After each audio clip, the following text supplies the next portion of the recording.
All right. I'm getting YouTube online, back in the building. Today's been an eventful day, if you ask me. And again, I apologize. I sincerely apologize for the late stream, but I'm glad you guys are here. All right. We got a bunch of stuff to get into today. Okay. First and foremost, we got to talk about C Breezy. Apparently, he's now fighting anti-Semitic allegations. My boy said, "Yo, I ain't Muslim, I ain't Christian, I'm motherfucking Paru." This nigga would sound like Whack 100, man. I ain't gonna hold you. We got, of course, and I think this is the main event, if you ask me. We're gonna be talking about T.I.'s son. This nigga is a classic. You know what I mean? You know what's so ironic about the whole thing with T.I. is that T.I. has been a spokesperson, almost an ambassador for hip-hop, you know, of the last couple years. Someone whose vocabulary has now come with newfound moral compass, where everything that he used to indulge in and other things look like he's actually denounced. So when we see T.I.'s son, who seemed to be a spitting contradiction to many things he said, we're wondering why. We'll talk about that in a little bit, all right? A couple other things happening in the sphere. More Diddy news. Not gonna lie, it's not looking too good for Diddy, but there's a lot of other people getting drawn into the mix, and we're gonna kind of get into that a little bit as well. First and foremost, today's Stand on Business Sunday. I know really technically if you're on the East Coast, it's really Monday, but this is Stand on Business Sunday. So I need everybody to spam up Stand on Business, okay? If you don't stand on business one time, okay? If somebody don't fuck with you, they playing around with you, playing on your name, and you had to stand on business within the last 30 days, I need you to spam up the Scorpions. I need to know that my niggas is out here standing on business, okay? Beautiful. Beautiful. We are here. Okay. Where should we start? We got to get straight into it. I know some of y'all are tired, so I'm not even going like lollygag or do none of the bullshit, okay? Okay, chill out. No, this is my little puppy. Chill out. Here we go. Here we go. Let me see. Oh, all right. First and foremost, I'm going to be honest. Let's just get right into the T.I. son thing. This is hilarious to me, okay? And I'm going to tell you why this is hilarious. Oh, my God. Yo, could you put the puppy away, please? Like, I'm working. All right.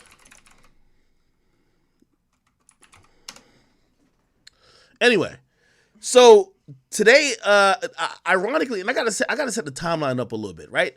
So basically, T.I. was invited to perform at the Hawks game. By the way, I hit a crazy parlay today. I don't know if y'all really into parlays and shit like that, but I hit a crazy parlay today.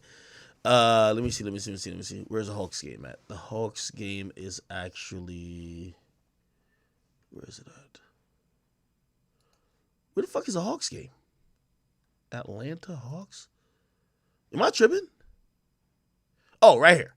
So anyway, to put it in context, so the New Orleans Saints were playing the Atlanta Hawks, and they invited T.I. to perform at like halftime. By the way, you know, I don't know if this is new recently, but like we're getting halftime performers and special performers all over the NFL. I think they're kind of integrating with the pop and hip hop and just music culture in totality.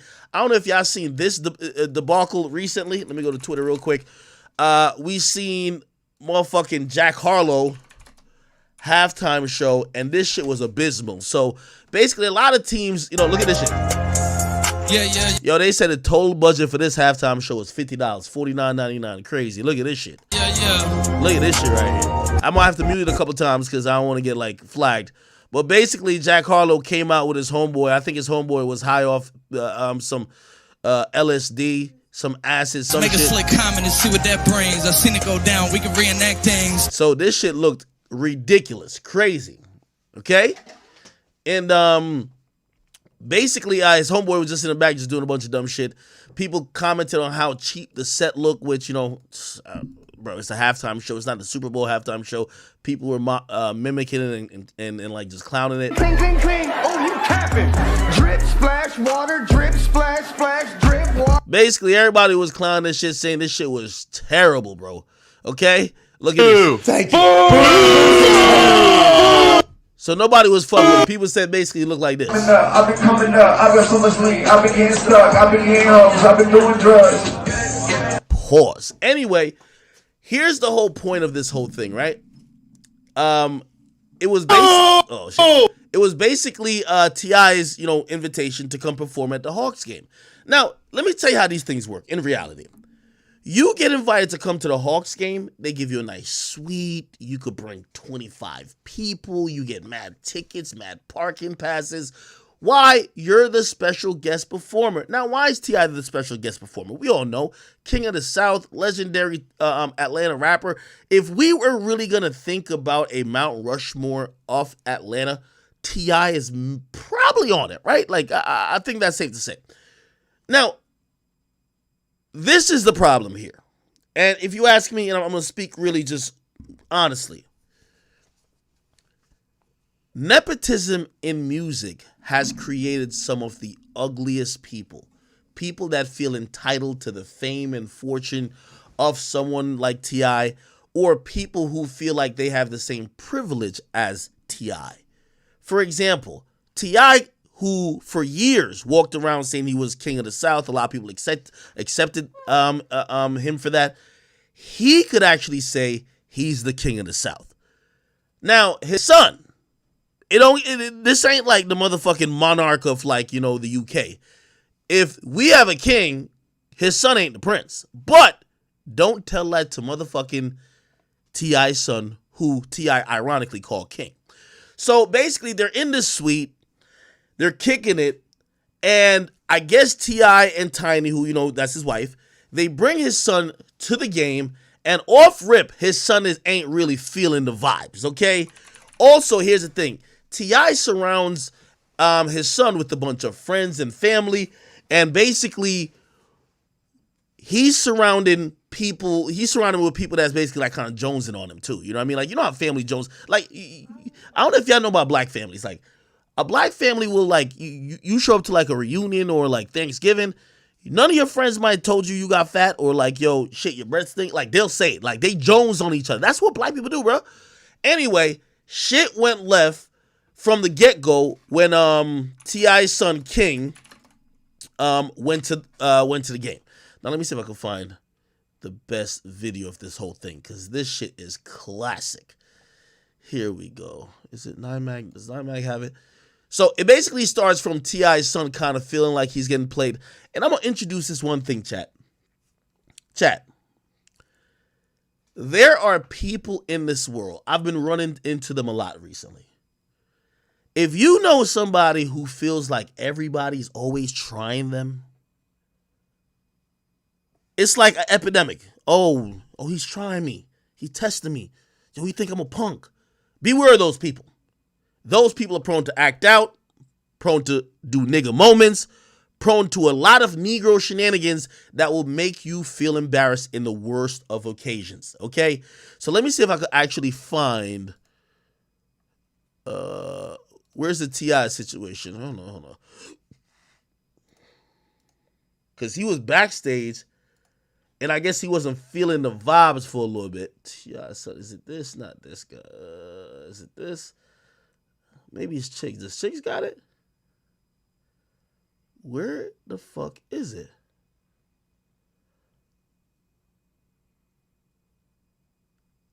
Chat, could y'all give me a good video of who has it? Because there's a long version of him being in backstage before he starts getting into it with his parents. So the parents thing is self-explanatory.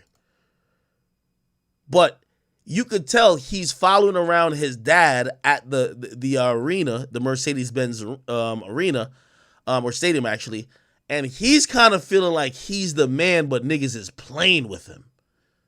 Let me see. Which is it? Is it 9mag? Maybe 9mag got it? Nah, this ain't it. Where the fuck is it?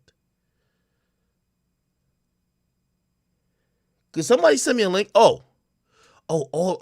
this is it right here. This is it. Okay. Okay. Yourself and your family. Y'all niggas is capping like the Falcons. Y'all niggas don't. Okay. But you think that I'm about to be like these other niggas? Okay, here we go. So I think this was the end of it. Listen. It starts off like this. So this is T.I.'s son. Okay? he's already having a problem with, you know what I mean? First of all, and this is the problem with a lot of celebrity kids. They want to be the star. Too bad. You know what I mean? T.I., who's been T.I. for 20 years, is now humbled. He understands he's the guy, whatever the case is.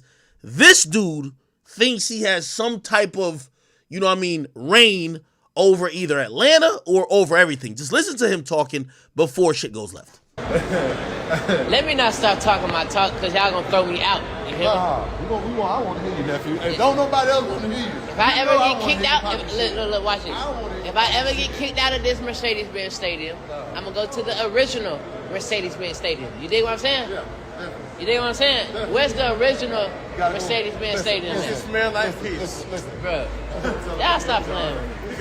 Y'all stop playing with me. Y'all stop playing with me. Guess what? Where the Saints locker room at? Where they at? Where the Saints locker room, man? I ain't even really trying to walk out with y'all, right? Let's be honest. So he basically almost saying he ain't trying to walk out with his family. You can tell there's a little staticky already. Now, here's the thing. This also happens a lot when you see kids who have a certain persona when they're not around their family. And then when they come around their family, the family starts looking at them like, whatever persona you created, that's not you. We remember when you used to wet the bed for 10 years straight. You picked your boogers, you ate it. Nigga, you used to fucking dig your finger in your butt and smell it all the time. We know all your embarrassing secrets, right? He basically is feeling this embarrassed by even being with his kid, being with his parents, which, by the way, this happens a lot. I think, you know, I know a few people that's parents. Usually this happens around like 12 to 15. Not his age. Where like the kid feels embarrassed by their parents.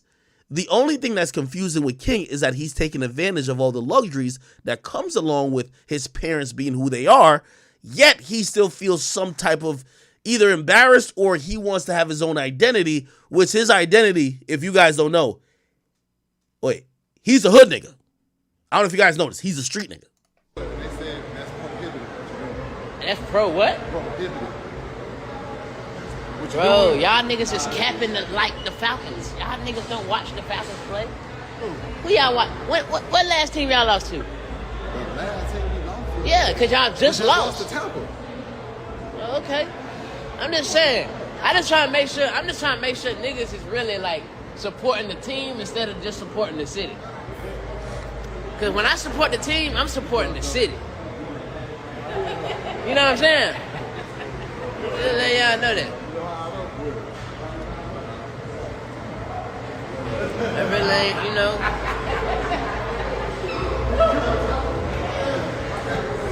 I talk about terror bully. I ain't no bully.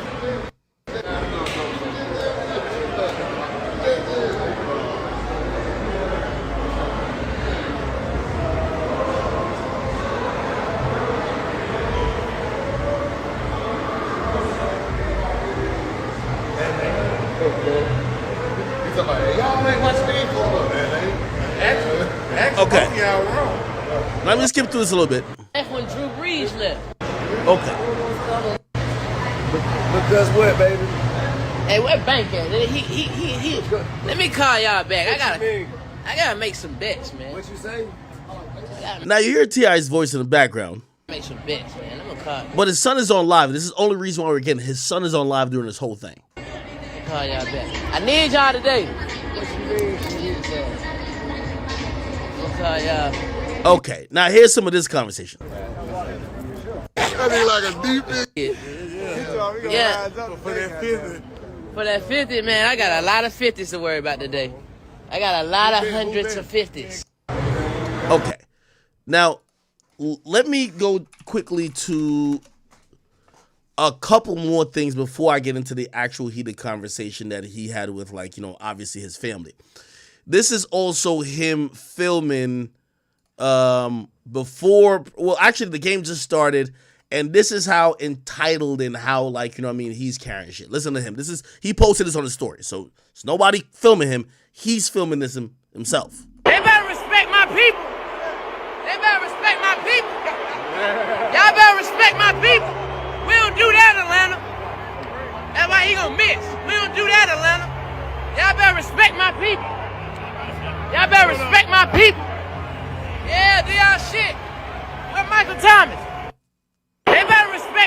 Okay. Now, everything leads up to pretty much this heated confrontation where, okay, this is before I believe T.I. even goes out. They're all in the suite watching the game, right? So this is like the first half or whatever. They're watching the game, and, you know, obviously, if you guys ever been in the suite, it's like a bunch of people, food, drinks, whatever. And because T.I. invited a lot of family, a lot of people are there, and they're kind of jonesing. Like, you know, it's family jonesing. They're jonesing even on him, and they kind of jones on him like, bro, like, you not no hood nigga type shit. You know what I mean? Now, you got to keep in mind, he's on live. He's on Instagram Live, so he's offended. He's tight. So they first start saying, yo, listen, man, you ain't really know about a hood life. You never had roaches coming out of your ears and nothing like that. And this is when he goes left because he's trying to convince everybody that he grew up in the hood. Here we go. King, have you ever woke up with a roach on your face? No, that's not the goal. All right, then. So there it goes. in your ear. I don't know what you're talking I about. got some in the neighborhood with me that broke up with roach in your ear. Y'all want to go to the bando in my neighborhood? Do y'all want to go to the bando? Do y'all want to go to the bando? To make him look better, he said he know not true. Silver spoon, I ain't never ate with that day a day in my life. Nigga, you did have a silver spoon. Look, Tip used to have to come to my grandma's house because I'm getting in the You fight. cried like a baby. Now, here's the thing.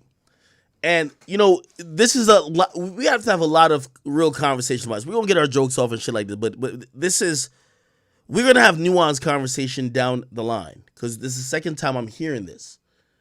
Boosie said this too. Remember, his daughter was backlashing and kind of going crazy on him.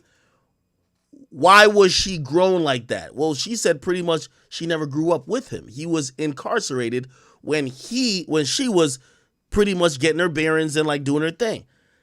This kid is now saying, yeah, I didn't really grow up with y'all neither. I grew up with my grandma, and my grandma lives in the hood.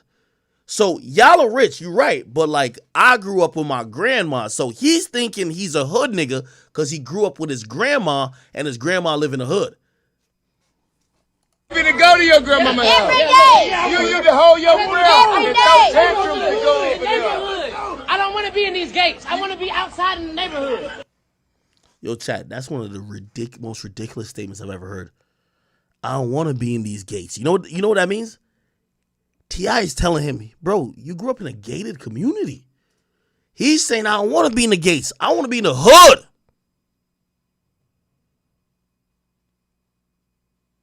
That's why I want to be over there. But they don't understand Yo, that. I'm gonna tell you the reason why. Now, I'm going to be honest with you, and I'm going to keep my criticism light about all this because this is family issues. And I will say to T.I. or Tiny or anybody else who might get upset because you're going to have a lot of people critiquing and commenting on your family life. If you had a handle on your son and could have prevented him from going live or telling him to shut that live off, y'all could have handled this internally and nobody talks about it. Your son is live the entire time. Clearly there's alcohol and probably other shit flowing. Y'all are also indulging. And with all due respect, Tiny, you're his mom. You're grabbing his phone, trying to talk to the audience as well. Also, you know what I mean? Again, I'm really going to be very careful with my criticism, but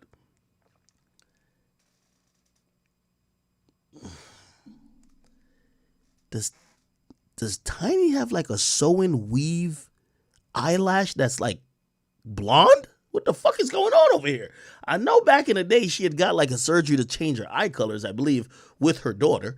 But what the fuck? Did she get like blonde eyelashes? This ain't normal. By the way, I say that, and I'm being very careful as I say this. Sometimes if your parents are still acting juvenile, your parents are still doing certain behavior, maybe that's where some of the lack of respect comes from. I'm just going to say. Right? If your parents is still trying to be like the lit person on the block, like, you know what I mean? Mama got the sew-in eyelash weave. Come on. Why you want to be over there? Right? Am I tripping? Y'all ready? What was the reason? Cause he can suck and pacify over there. He was 12 years old. He was sucking pacify. He was 12 years old. Okay. So they basically say, yo, the reason why he loved being at his grandma's house is not because they live in a hood.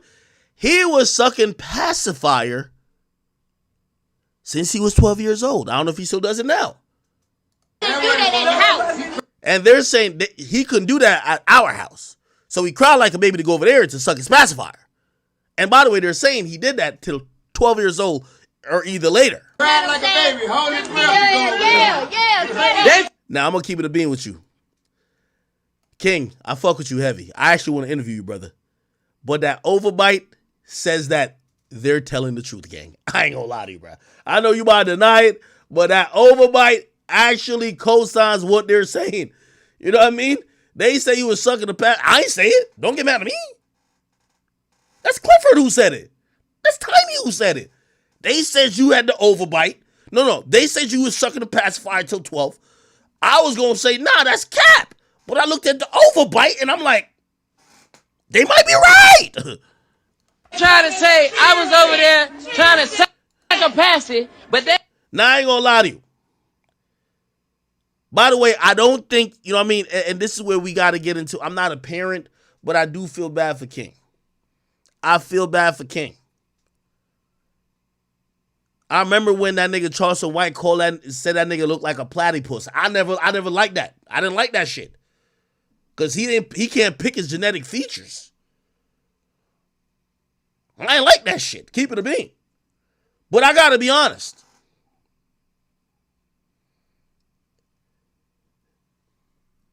If he was sucking a pacifier till 12, I'm just saying, bro. Like, come on, bro. Like, come on, bro.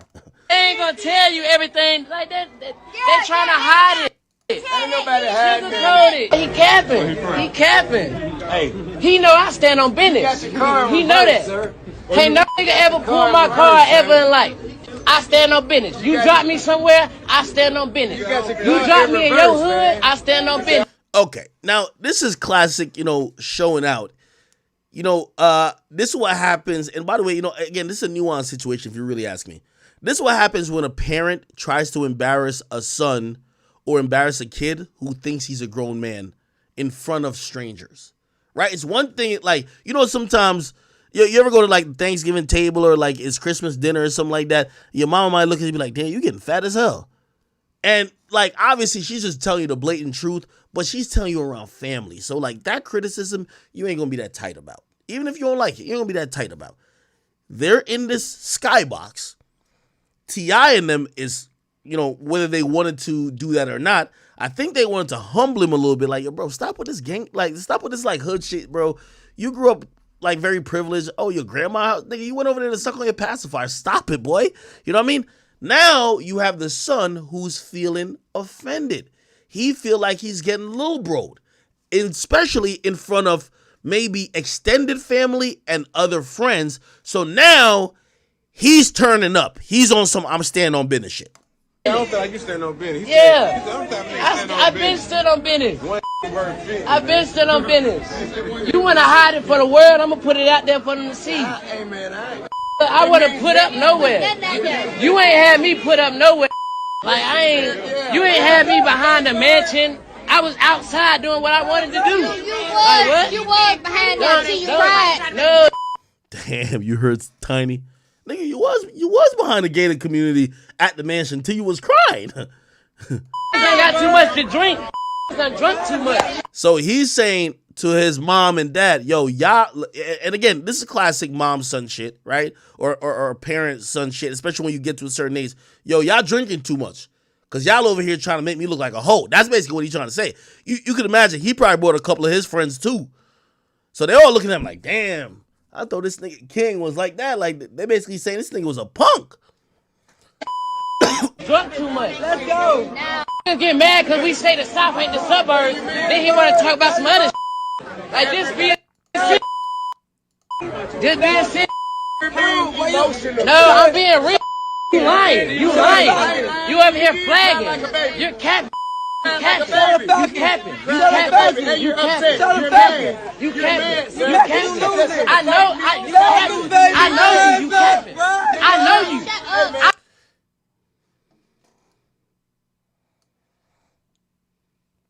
Yeah, that nigga was sucking on that pacifier until 12, nigga. I ain't gonna hold you. Yo, King, don't kill me. Don't kill me. I know you gangster. I know you don't kill me, bro. But yeah, I'm sorry. Don't kill me, bro. Don't kill me, bro.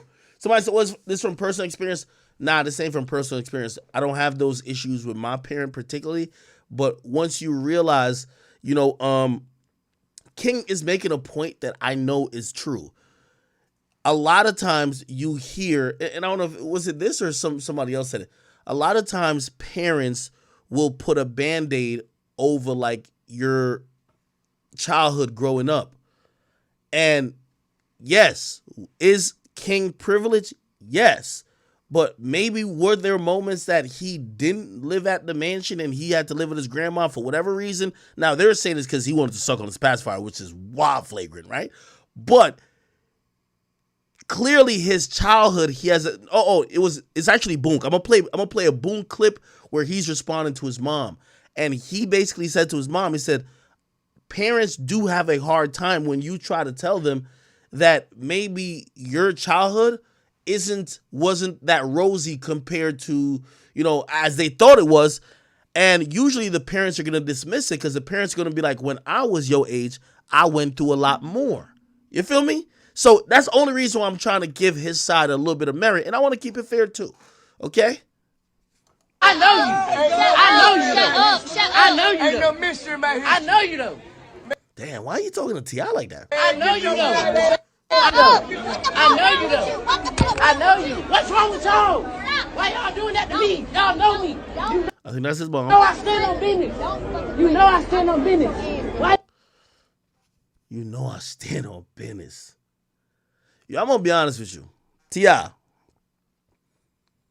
Until I remember when Charleston White, which by the way, I think Charleston White was definitely really aggressive in how he was speaking about your son and also the son of like Boosie and other people. But you can't be the hip hop ambassador who is trying to impart knowledge and wisdom on other people's kids when you seemingly have a problem at your home with your kid. And by the way, I mean, of course you could do it. I guess people are just going to look at it a little bit weird. You have a problem with your child, and it looks like he's having a lot of those, he needs to listen to your teaching and tutelage more than anybody else. Your kid is a privileged kid who seems to be idolizing hood and ratchet and ghetto and criminal behavior. It's not really, growth and development, especially when it comes to somebody like you who have been in the game and you've done a lot of bullshit, but you worked to get to the position you are now that you could live a better life. It seems like he's going backward while you're trying to go forward. Why you even letting somebody play with me like that? Why you letting somebody play with me like that? Somebody said Boosie not having those problems. Well, Boosie always struck me as the type of person that he'll elbow a kid in his jaw. Like, I know that sounds crazy, but Boosie struck me as a nigga who will elbow his kid in his jaw. Actually, Boosie struck me as a nigga who would pull a gun on his kid. I ain't gonna lie to you. I don't think Boosie having these problems at all. Boosie struck me as a nigga like, yo, his son acting up, he's pulling a blick on him. Because Boosie's like that. King always struck me, or T.I. always struck me as, listen, my son will learn in due time, but I don't need to do anything out the ordinary to kind of get him to acquiesce. Feel me? Why you letting him play with me like that? Why you letting him play with me like that? No, ain't no joke. So he's asking the mom, why you letting T.I. play with him like that, which is so crazy. Ain't no joking. What do you mean? You are embarrassing yourself. You embarrassing yourself. You are embarrassing yourself. You are embarrassing yourself. Man, what is you talking Get about? off me, man, get off me, Well, you can't do nothing with me. Ain't shit you can do with me. King. Okay. So apparently he started either choking out T.I. or T.I. started choking him out, but somebody got snatched up a bit. Unfortunately, this is now a public incident. By the way, again, this is some family shit. And I hate that it is public for them because let's say T.I. and Tiny were drunk, and let's say this nigga like really just was acting out or just ego or whatever the case is. All this was fueled by the fact that it was all on Instagram Live. Here's the point, man. Yo, King is one of them niggas, and I'm telling you, this is from personal experience. I'll tell you this. I gotta find a term for it.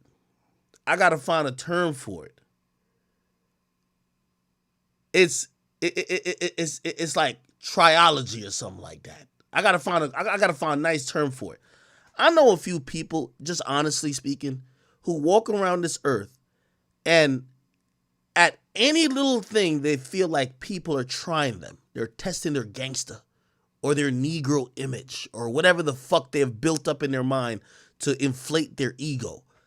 They're always victims. Yo, why you trying me? Now, this is people who are usually misunderstood, confused, and lack the understanding of reality. Now, let me tell you their common reaction mechanism. It's always this dumbass stand on business shit. Oh, you feel you're being tried because your parents said you lived a good life? Do you know anybody like that in your life? Somebody's always trying them. Yo, why they trying me? Why they playing with me like that? Yo, they think I'm a hoe? I know a few people like that. I'm looking like nobody thought you were like. What are you talking? Nobody's trying you. Like, what are you talking about?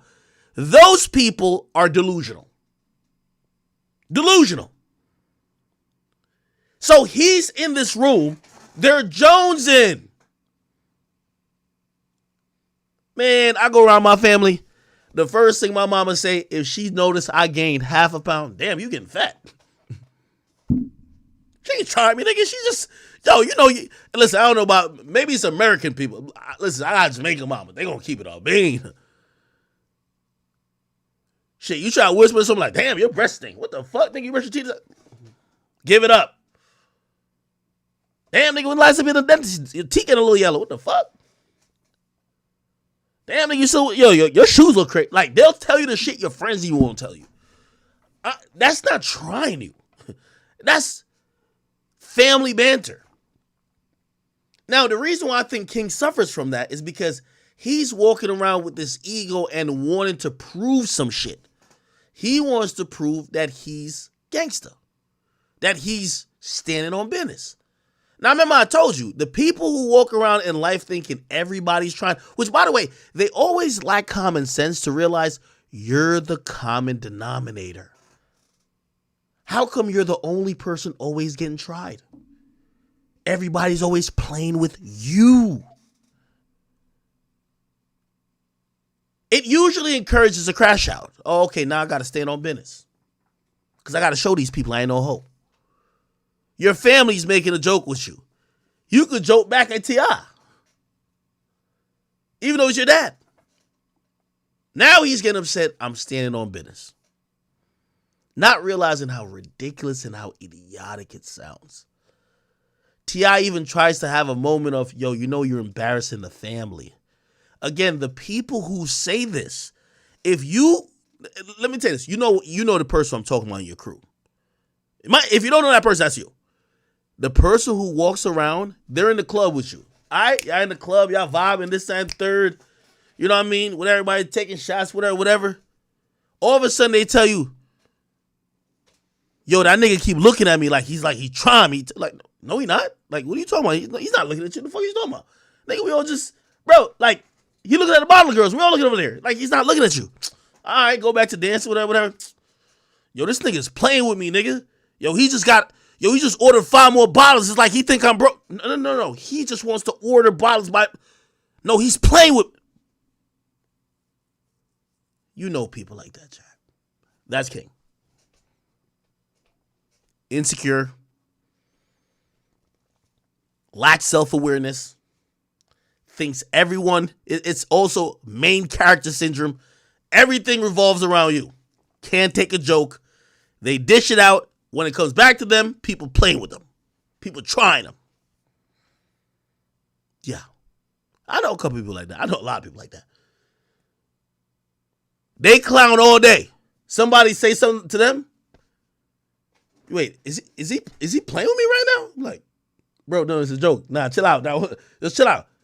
Yo, he think I won't swing? Yo, hold on. Yo, we're in the club. Like, bro, like, we having a good time. Yo, bro, like, let's take another shot. Now, yo, what's up with this thing? You think I'm pussy? Bro, he don't even know you. Yo, relax. Just calm down. Like, we're having a good old time. Yo, I'm gonna snuff. Yo, no, brother, this is that person. That motherfucker right there, bro. That's king. Do y'all know that person in your life? If you don't know him, it's you. The nigga who think everybody trying him. So now this guy over here is thinking his father is trying him. His mama is trying him. Again, this is why I wouldn't even go live really around my mama. Because you know your mama got some embarrassing shit you used to do. So the mama gets on the thing and be like, yeah, the only reason why he really went to his grandma's house, that was wherever, is because he just wanted to suck on his pacifier. Now he's extremely upset. Now, we do have to not only blame him, but we got to blame T.I., man. T.I. has let this behavior go on for so long without checking it, when he seems to be the person who likes to check the behavior of everybody else. You know, ironically, and by the way, you know, T.I., like me and you spoke on the phone, especially when it was about Reginae, and I thought it was a very good discussion, and, you know, all blessings to Reginae, despite what she says about me, all right? I get it, you know, it's Wayne's daughter, and she's a woman, you know, like, these days, I'm starting to tune women out, because they can say anything to you. You say one thing to them, they start crying and hooping and hollering. You got it. But T.I., you have to now start realizing people are looking at you. And at first we gave you a pass because it was like, well, it's your son. You got to allow him to grow. But he seems to be the prototypical example of what hip hop shouldn't create.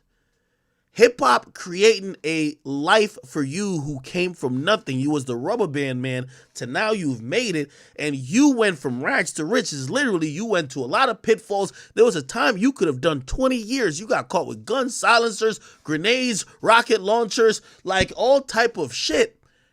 But you got another chance. You made it out. With Tiny always by your side, and by the way, salute to Tiny. You two show different that you guys could make it out. You have multiple kids. And it defeats the purpose, and it actually it's one of the biggest example of just slapping this culture in the face when the kids that you have are still idolizing the things that you've strayed away from, the things that you stopped doing. The indictment after a while, at first we're like, well, you know what? We got to let your kids be like, listen, they have cameras on them all the time. I get it. But at this point, your son been running around for the last 3 years saying he stand on business. He's like that. He's about that life. He gonna do something to people. Hey, it's at the point we're looking at you, T.I., and we're now wondering about your parenting skills. Now, I'm not here to impugn someone like Tim because I have so much respect for T.I. T.I. is one of my favorite rappers. But one thing I like about what Boosie did, and now I'm talking about Tootie Raw, and I'm talking about his daughter as well, but I'm going to be very careful. I know these are people's kids. Boosie admitted that him not being around, him running the streets, him being incarcerated, had a profound effect on how his kids grew up. His kids grew up idolizing and looking towards some of the things that if he was around, they wouldn't. Because he would show them like, listen, this shit ain't cool. I sacrificed this for you to have these luxuries. And maybe they could have turned out a bit different, so he takes some accountability. I'm wondering with T.I., does he take accountability? You see, hip-hop, you know, as we pass the 50th year of hip-hop, the anniversary this year, are we talking about some of the parents? Because a lot of the bad habits and some of the drug addicts and some of the, you know, even killers that came into hip-hop was, you know, by the product of bad parenting, which sometimes you can't blame the parents in no sense. It was blaming the community. But you kind of have no one to blame when your parents are fucking rich, successful, millionaires who are also then, you know, there was a time where he was putting the cameras in his kid's face. The first time I saw King, I saw King on a reality show. He was a little boy. Let me see if I can find those old ass episodes. He was a little kid. Yeah, family hustle. This is what it was. In a minute. For exactly why I brought him here. I never want to Put it on. Let's put it on. hear it today. So you know. First black. Supreme Court. I think, Oh, well, thank you. where's King at? Do you always got he's gonna have Is that to make- King? What That's shoes like- could you wear with this? We also have stay the same. I don't know which one. Been a Is this pleasure King? working with you. Oh my God! Yes! Oh, I can't tell. Anyway, the point is this. And with all due respect, and again, I want to be very careful about how I'm talking about this because I don't hate T.I. I don't hate his family. I don't, I know everybody goes through family issues, and I don't want to make it seem like, we're all piling on with T.I.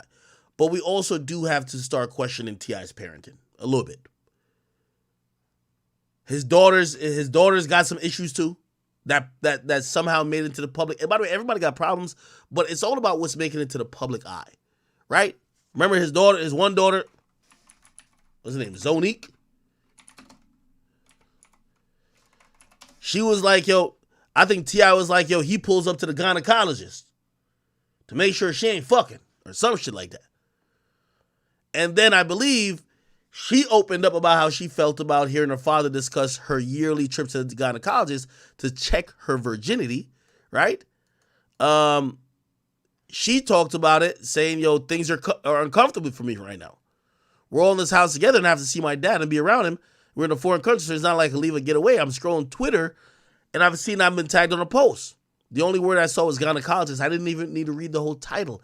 My heart just sank. And again, maybe this is the pitfalls of raising a family in front of the big screen. But damn. Somebody said, that's Deja? Oh, no. I thought it was Zonique. My bad. Sorry, it is Deja. You're right. I mean, honestly, I'm embarrassed. Definitely for sure. She told her cousins. I'm trying to put it in the back of my mind, so I'm really not thinking about it. I know it's not healthy, but I've been doing that since a child. Adding that T.I. been going with her to the gynecologist since she was 14 or 15. She said that she couldn't have said no to his coming with her. T.I.'s mom, Deja, confronted the rapper. T.I.'s mom, Latrice, Deja's grandmother, confronted the rapper over his comments he made on Ladies Like Us podcast on an episode that has since been deleted. And he told her that he did go with her to those appointments. While Latrice trying to convince her son to talk with Deja, he refused, saying, if Deja hasn't come to me, why would you disrupt my energy with that? I told a joke that was laced in truth with a lot of major embellishments. Okay. I was speaking in past tense. People thought I was speaking in present day. I need more time to figure out what I want to say, but things are completely awkward between me and okay. And I think this was it. Every time you order McDelivery in the app, you earn points towards free My food. bad, Chad. Deja. That brings anxiety. But I've been doing that since a child, like even with stuff with him. I know, Like, but it needs to not be something that you get accustomed to doing. I typically don't handle problematic issues head on. I tend to hope that issues just go. Yeah, he goes with me. It's definitely been going on since probably 14 or 15. Okay. I've never heard of it. You should. Okay.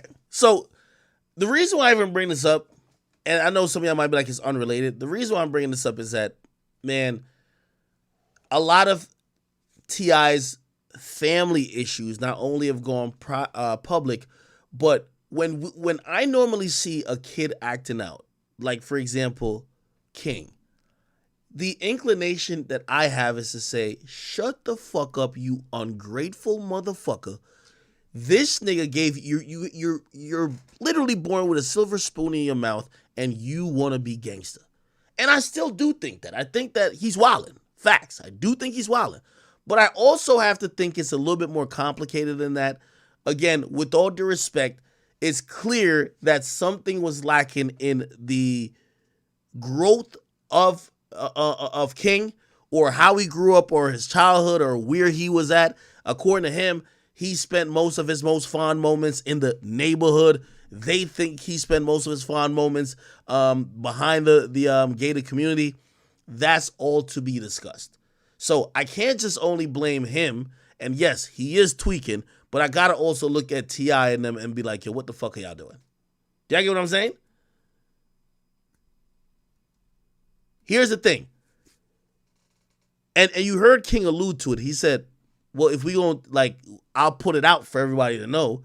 Well, you probably got to ask, why was King at his grandma's house so much? If y'all are his parents and y'all are vouching that he never lived a certain life, why are, why was he at his grandma's house so much? Anyway, to further highlight that, I'm going to show you, let me see, I think Say Cheese just did it. I think, here we go. Boonk recently spoke on his father, or no, his mom. Boonk Say Cheese TV, here we go. Give me a second. I'm going to find the clip.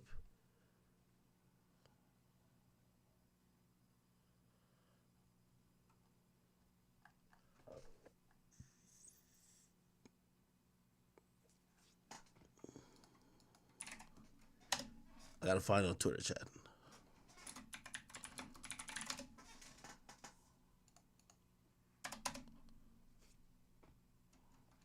Okay, here we go.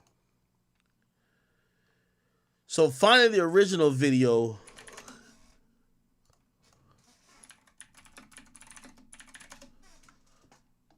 Okay. So basically, back in the day, Boonk had said he grew up in the hood and he came from a lot of like extreme circumstances. That's what made him kind of start that Boonk gang shit. Because if you don't know, Boonk got arrested like 40 times. He used to get arrested all the time. And a lot of the times that he was really popular, he was actually on the run because he was dodging multiple arrests. Obviously, he's now changed his life. He goes by the name Sir John Gabbana. He has gotten off drugs, sobered up. Y'all all remember the incident where he was at Adam 22's studio at No Jumper, and he basically was like passing out while he was doing an interview. He's cleaned himself up. Now, when he basically told everybody about his upbringing, his mom didn't like that. His mom came out and said this. All right. So, John Gabbana, Boonk gang, said that he grew up in the ghetto. He was in the hood. He grew up in the ghetto in the hood his entire life. He had nothing. He had to eat out of trash. He was running the streets. He was just so poor. Let's take a tour of the neighborhood he grew up in. Look at this. What do we have here? What do we have here? Does this house look familiar? Wow.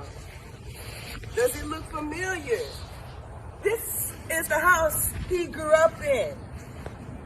This is the house he grew up in. This is the streets.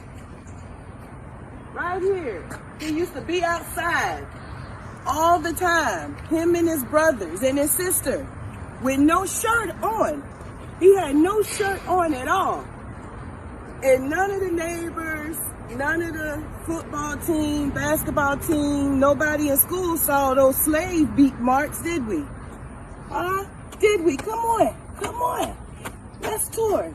All right. Now, this street used to didn't be here. This used to be a dirt road. All a dirt road. Now they building new houses here. But this the ghetto. This the ghetto. So if you guys just saw that video, okay, so that's his mom responding to him. He responded back to his mom recently, and by the way, that was about a year ago. He's then since responded to his mom, like only just like a couple days ago on Say Cheese. He said this. This is every mom. This is every single mom. And I ain't gonna lie to you, what he said made so much sense. When you put a mom on camera, they're gonna paint a picture as if everything is perfect. This is every single mom. Your mom will do this. Will come on camera and paint a picture as if it's perfect. But I'm not like that. I'm going to tell people the real.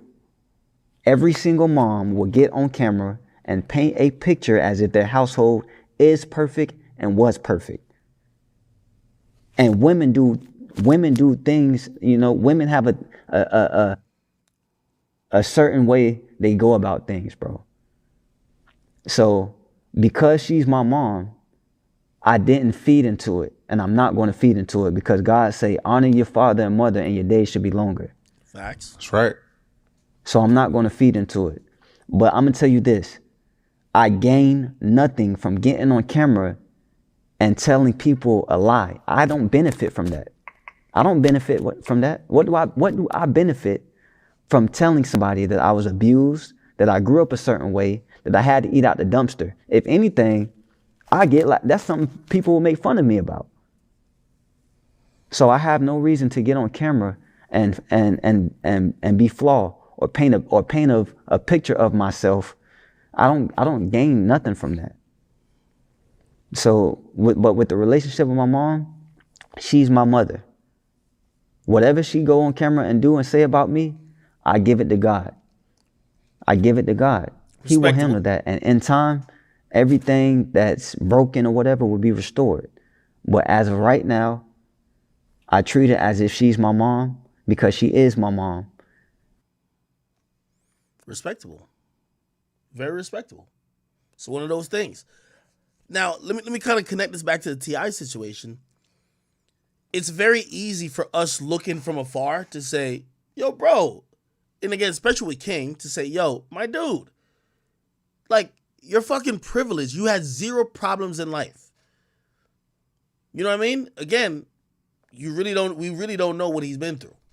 I seen somebody here, Victor Bote, thank you for the 10, which, by the way, pause on the comment. He said, exhibiting DSL behavior. And he said, yo, I think he's tired of y'all bullying him. People got all type of jokes for him, talking about the little man could graze a whole field with them lips. Moo, y'all messed up, gang. Yeah, I mean, that's probably part of it.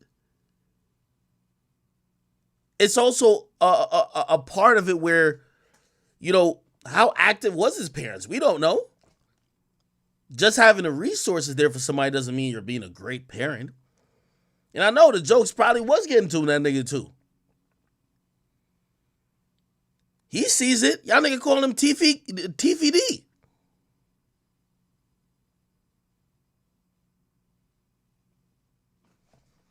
So I do think that when it comes to King, he's been kind of already feel like he's misunderstood. Now, granted, I do think these things should be handled off camera, like, honestly. And I think his parents should either, number one, if y'all weren't going to check him, y'all should at least respect him as a man and try to deal with his issues rather than hash it out on live, right? Or just check that nigga and tell him, shut the fuck up, because you're the parent and he's a kid. I ain't gonna lie, my mom could tell me that. Like, it's a learning progress sometimes. Sometimes you want to talk about certain issues, and sometimes even the parent ain't there yet. And for me, I know my mom could tell me, shut the fuck up, nigga. The hell? I don't talk about that. It's just over. It is what it is. So for me, I look at T.I. and Tiny and say, y'all got to either tell him to shut the fuck up and check his ass, or y'all have to deal with whatever emotional trauma he has. He clearly has a connection to maybe his grandma, or not where y'all have, you know, made sacrifices to have him live. Or maybe he just has this misunderstood, fucked up mentality about what's cool. And he actually think being in the hood is cool. Which, nevertheless, is still going to come back to the parents. It starts with the parents.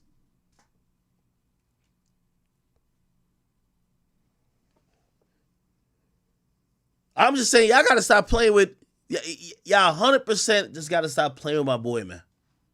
Okay?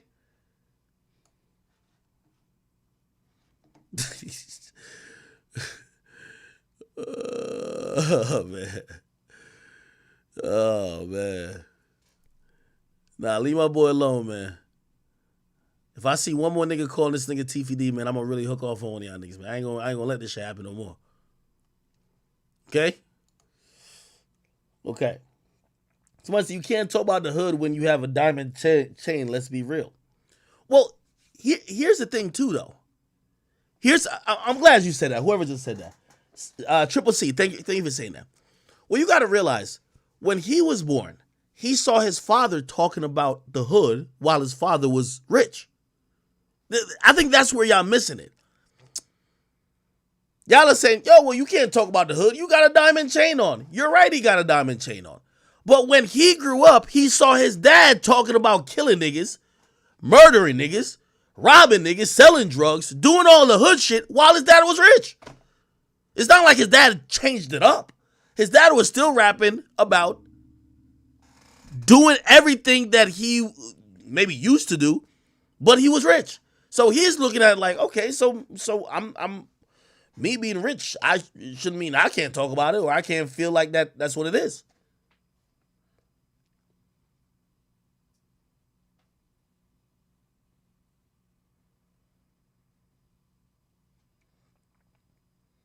Somebody say grew up in a mansion? Nah, man. Listen, all I'm trying to tell y'all, man, just leave this boy alone, man.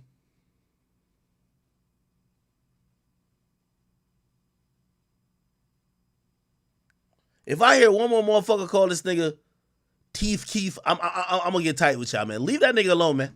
His name ain't Teefy D, Teeth Keith. None of that shit, man. Y'all leave this man alone. I'm gonna keep it a bean with you. I gotta play Charleston White talking about him. No, I ain't gonna hold you. Nah. Charleston White is funny as hell. I ain't gonna lie to you. I ain't gonna let y'all clown him. Charleston White need Jesus. Oh, Charleston White already talked about it. Cousin, nigga. That's how you know you standing on business. Nigga done fought them cousin. He standing on business. Boy, if you don't sit your look, you bruise too easy to stand on business. Yeah, that little yellow motherfucker bruise too easy to stand on. Man, nigga, boy, everywhere he get touched, it turn red, purple, and blue. Man, please, that nigga, he can't stand on business that yellow. Hell no. Nigga, please. Boy, nigga be walking around looking like Edward Scissorhands in skin complexion if that boy try to stand on business. That's what. Hey, if y'all keep calling my boy teeth sweat and all this shit, listen, man, I'm gonna put this shit on slow mode. Stop messing with my boy. His name is King. And low-key, we call him Kang, because it's Big Kang, okay? Nigga from the streets, from the trenches, man. What's up with y'all niggas, man? Happen when you don't let them yellow kids play with them black nigga cousins. Boy, you go stand on business with your cousin. Don't give a damn about you. Jealous because your daddy got the Picasso in the house. Now, hold on. I didn't mean to cut Charleston White. We're going to get back to Charleston White. But let me tell you, because again, I'm a huge fan of T.I., and I don't want y'all to get this fucked up. And me even saying that some of it, the accountability lies with him, is not me being weird and late. I really fuck with T.I. Honestly, like, he's one of my favorite rappers of all time. But T.I.'s son, King, Waffle House. T.I., when this happened, you should have checked it. Stop talking to me. This ain't your fucking restaurant. This ain't your fucking restaurant. Everything you make, I can pull out my pocket right now. I ain't tripping on you. That's another thing, too. You see, T.I. ran around, and obviously for good reason, I think, he called himself the King of the South. When you call yourself the King of the South, you think your son don't feel entitled? You think your son don't feel like he could disrespect people? You ain't hear what he said in that Mercedes-Benz Stadium in Atlanta? He said, don't disrespect my peoples. Nigga, what peoples you got? Who's your peoples? He's talking like he has some type of reign. You know why? You let him run around to Waffle Houses and talk to employees like this. Get the hell out of my face. I'm not talking to you. I'm not talking to you. Who the hell is he? What's your name? This is another thing too, and I don't know if T.I. has told his son this, but T.I. again, it appears that maybe the parenting wasn't done. You know, it says it takes a village to raise a child, and this is true. For what you have not taught him at home, he's gonna learn on the road, or learn from other people who will humble him, or he will learn from now us giving public commentary to him, because these should be private issues. Your kid having some behavioral issues should be private. But here's what's happening. Every time King gets in a situation where he thinks he's standing on business, his phone is out. He's on live. What does that tell me? He's seeking validation. He wants to let people know, oh, I'm being a gangster right now. I'm being tough. I'm standing on business. Also, when he has the phone out, now the ego is at an all-time high. He refuses to get disrespected because now he has an audience. Again, these are things that should be addressed at home. Let's be honest. Well, you got nannies, butlers, chauffeurs, drivers, maids, 2 parents, an extended family, uncles, aunties, sisters, cousins. You have so many people who are there to help raise a child with all the resources in the world. Best schools, best facilities, best daycares, best. It's a shame that we talking about this shit now. It's a shame. We got to be honest. Because is anybody in here from a single parent family where your mama worked 2 jobs and in reality, you know, when she was about to come home at 11 o'clock and she had told you better vacuum the carpet, you had to wash all the dishes and clean the stove, and maybe you was playing games with your brothers or your sister, whatever, like you was just doing bullshit, but you know, when that was that 15-minute grace period with your mama coming home, you cleaned everything up. You know why? You don't want to hear her mouth. Because you ain't going to sleep too good. And this is with her not being there most of the day. This is with you not having no nanny. This is with you not having a butler. This is with you not having nothing that he grew up with.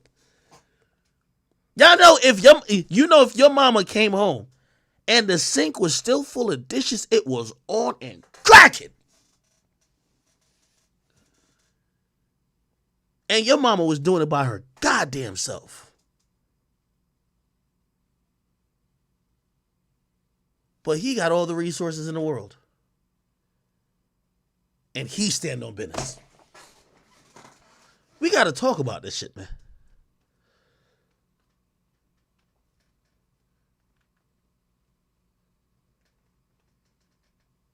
Y'all got to leave... Y'all got to leave my man T. Harvey alone, man. Leave that boy alone, man. Now, we do have to go back in time. Where did it all go wrong, chat? Where? Let's go back in time. Hey. Here we Just minute tips. All right, I'll be king. Are you gonna have a mic stand? I don't use that. You don't need a mic stand yet. What's going on in Atlanta? Now, chat, I'm What gonna say something crazy. Not crazy, but this is a theory of mine, and I do know I want to continually say, because I'm not trying to say none of these things to offend or disrespect. I'm trying to say these things because it's been made a public matter, and people do have to speak the truth about it or speak honest opinions about it. I think part of the problem in T.I.'s parenting of King, if you ever watch this show right here, it's called T.I. and Tiny, Friends and Family Hustle, or I think it was just a family hustle. Let me tell you where the problem probably got exacerbated and also got really promoted without them knowing it. King developed or ended up being like the star of the show. The cameras would follow him around. Like he was, what does King think? From a very young age. What that creates in a child where you think you're the center of the universe, you don't think you can get checked. You think your shit don't stink. Do you get what I'm saying? If y'all watched that show, even when he was way younger than this is him right here. The entire show, like he was like the biggest star other than T.I. and Tiny. When you are bombarded with so much attention early on. Look what we're seeing with people growing up, whether it's little Tay, all the childhood stars that grew up because they had mad attention when they were younger. Bro, we see a pattern, right? You know what I'm saying?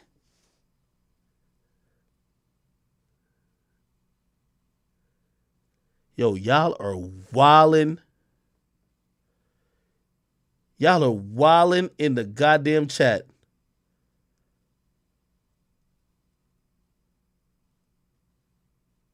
Yeah, what the fuck? Oh, somebody said it was Major. Well, Major was one of the stars too. Yeah, actually, it was Major the star, but he was ancillary too. Somebody said his name is Batista.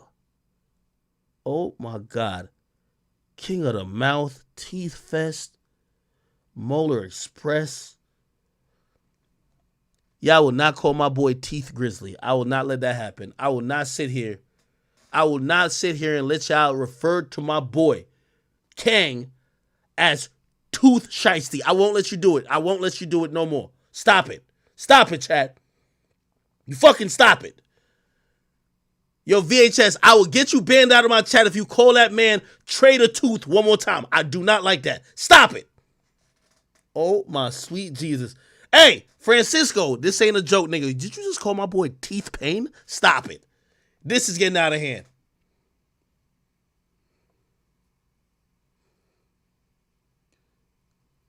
Y'all need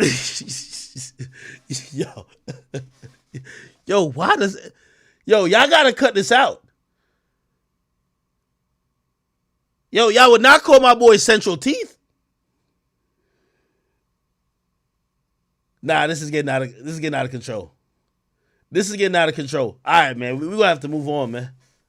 We're gonna have to move on. Anyway, the ironic thing about after everything happened is does he realize?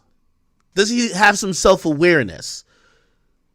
I hate this new world we're in where people think that public embarrassment means you're standing on business. I really hate it. You didn't stand on business. You embarrassed the family name. You didn't stand on business. You now have everybody explaining your fuckery. You didn't stand on business. You are just a fucking embarrassment. I keep seeing that behavior from individuals who do embarrassing shit. Yo, why did you fight this chick at the club? Now stand on business. Bitch, you were standing on the couch doing dumb shit and you were drunk. No, you ain't standing on business. You fucked up the business. How are you standing on business while fucking up the business? You know what the actual business is? And this is the thing about these people making up these random terms that means nothing. You know what the actual business is? Mr. Teeth Keef. The actual business is that your father is such a great musician and legendary that he's being invited to perform at the halftime show. That's the business. He's been given the biggest suite for free. That's the business that you're invited to. That's the business. That now when they see this hooligan behavior and they've now gone viral because you over here are trying to prove you're gangster, not up there in the nosebleeds squabbling with the, you know what I mean, the water boys from motherfucking Lenox Small or the niggas from Cleveland Ave. You're in a cozy box suite. You know what the Atlanta Falcons people who booked T.I. is going to say?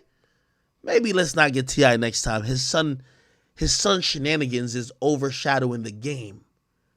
The game that we won. His son's shenanigans about him standing on business is now being reductive in what we needed to promote not only a presence of Atlanta, but promote something that was going to encourage more people to show up. You're not standing on business. You're ruining the business. It's so shocking to me that these people who claim they stand on business never want to stand on business without the privilege that the business they're fucking up brings. You want to stand on business, sir? Take that chain off, give it back to T.I. Take all the money. And here's the thing about entitlement. You know what they're going to say? No, I'm entitled to have this. Give all your earthly possessions back to Clifford and go on Cleveland Ave and get it out the mud. Stand on business over there. Let me see how you make it out the mud.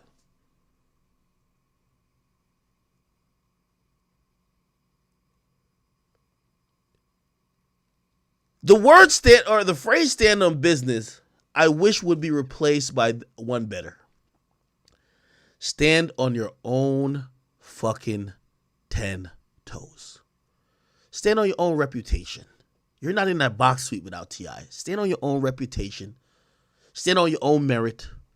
Because every headline today doesn't read King Harris. It reads T.I.'s son. Stand on your own. Don't go to these events because they don't want you there. They want him there. They didn't invite you to perform. They want him. Don't stand on business. Stand on your own merit.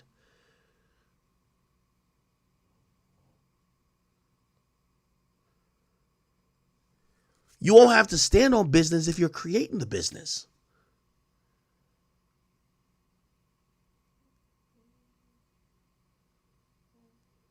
But again, we're constantly reminded that a lot of people aren't comfortable with the position. They're not comfortable with the position that they have to play. You're T.I.'s son. I know you're rapping. You could possibly get to a point one day that you're getting booked this and third. Look how Sean Combs' son, even though we'll get to Diddy in a second, look how Christian Combs carries it with himself. Yo, chat, y'all are wilding now. Anyway, let me finish what Charleston White had to say. Go fight your cousin, nigga. That's how you know you standing on business. Nigga done fought them cousins. You ain't grew up fighting cousins. Nigga, you been a Picasso living motherfucker. Now y'all all of a sudden, boy, you disrespecting Tippy. Nigga, you done got so, well, you disrespecting Tainted and Tippy.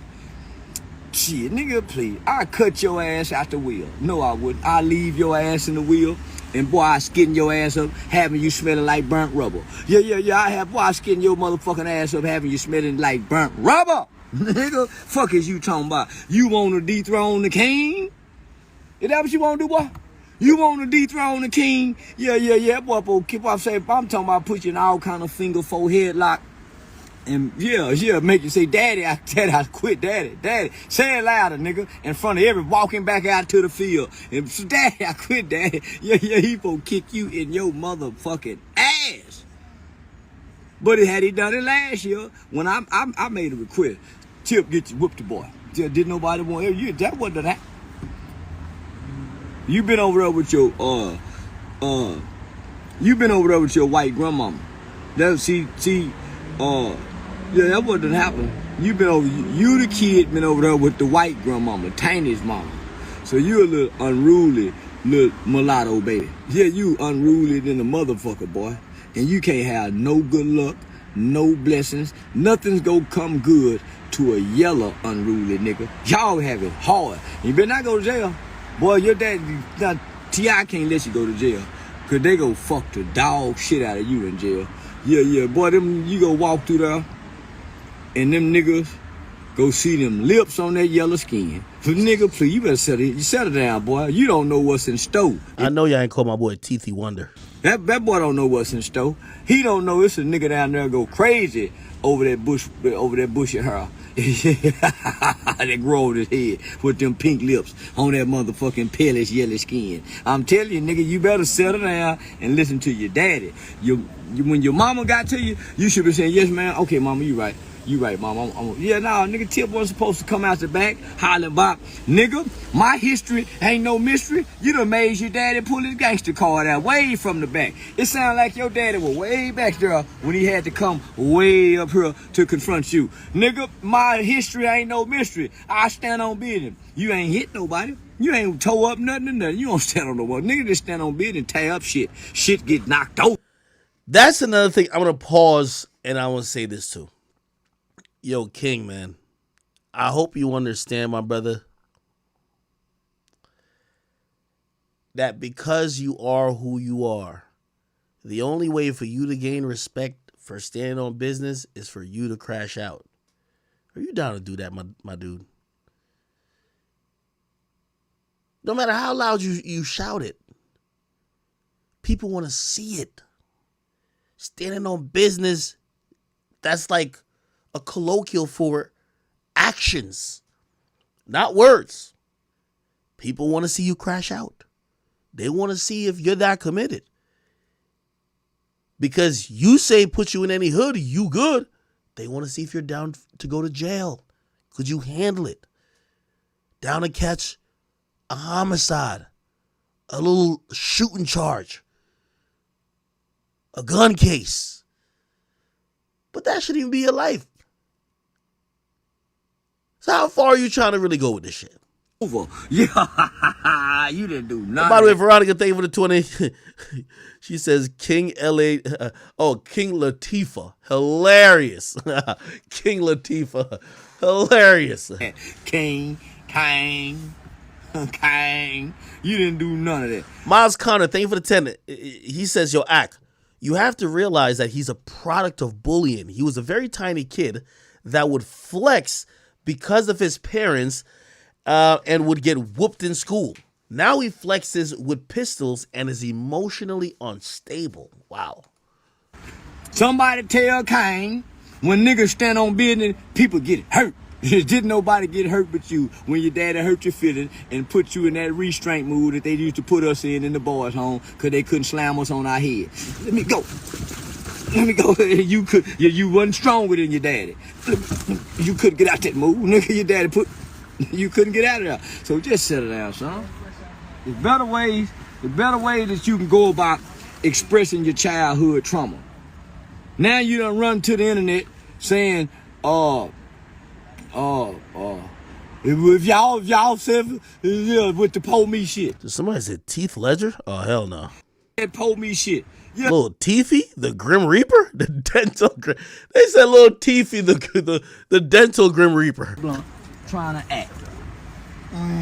Yeah, now I'm finna be mean to you. You didn't ask to be born. You didn't ask to come here. You was born into a situation and circumstances and an environment that most kids dream about, motherfucker. You wasn't born into some horrible conditions. You wasn't created into no treacherous circumstances. You wasn't raised into no motherfucking survivalistic environment, nigga. However, you didn't ask to be born, okay? It's not your fault. Whatever has happened to you, good or bad. But once you know right from wrong, motherfucker, everything lies at your feet. And you know right from wrong. So at this point, you little yellow motherfucker, you got to forgive Tippy and Tainty for what you think they should have done, what they did, or what they didn't do. You got to forgive them, nigga. Because now, since you say you're a grown man, you're stifling your own growth. Yeah, you stifling your own growth, nigga. So forgive Tiny and Tippy for what they did or didn't do, my nigga. Now you not doing.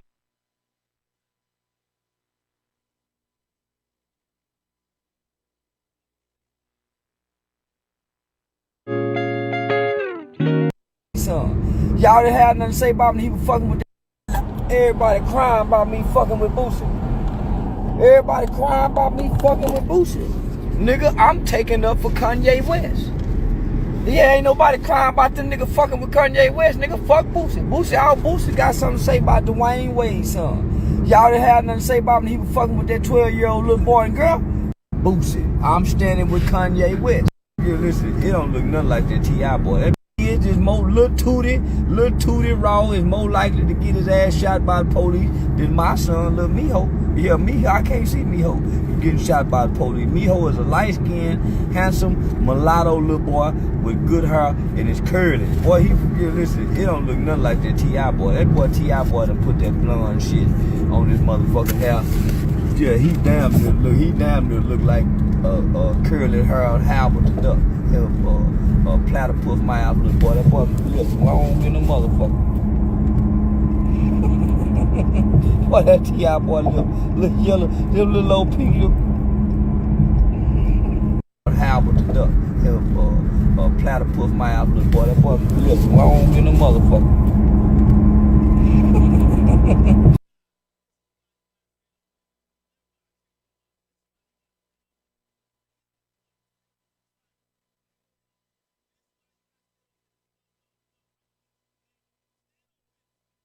Boy, that T.I. boy look yellow, them little old pink look.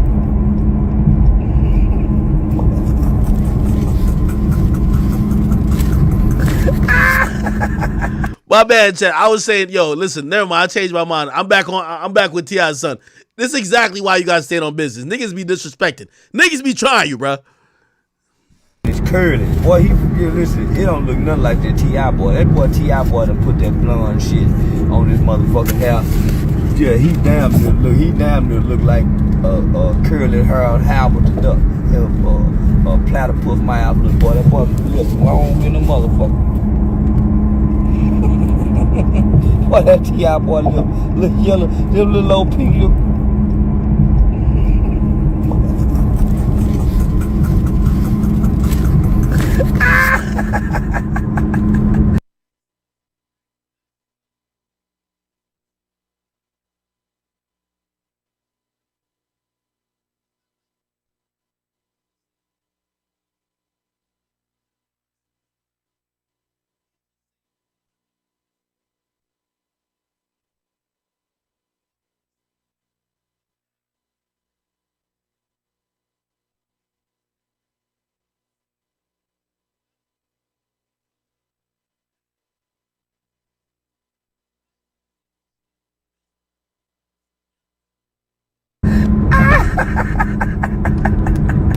Okay, my bad. Am I tripping like that? Okay, I'll stop me. What I was saying, chat, is this. Somebody in the chat, thank you for Cannabis Kicks for the donations. He said, Lil Romeo said the same thing about Master P. I'm saying it's not the same thing. The reason why it's not the same thing is that Lil Romeo was saying, yo, dad, you was acting like we were so rich. Come to find out we weren't that rich. Also, money that was owed to me, you took. And you took that money and you basically never paid it back to me. And you basically took advantage of me being a male young rapper, right? Very different from what T.I.'s son is saying. T.I.'s son is saying he stands on business. He's a street nigga. He's like that. He's good in any hood. Put him anywhere on God's green earth. He finna triple his worth. Like he's talking like he's King Von. Like T.I.'s son just want to be King Von. That's different from Romeo. Romeo wasn't saying I'm not a rich privileged person. He was saying, yes, that was supposed to be my life, and it kind of is my life, but daddy was capping a little bit. And also daddy did some shiesty shit. Very different, okay? Very different. By the way, damn, somebody say, yo, Booker Teeth? Oh, hell nah. I know y'all ain't call my nigga King Booker Teeth. Y'all better stop. Y'all better stop. I'll shut the chat down if y'all keep clowning my guy.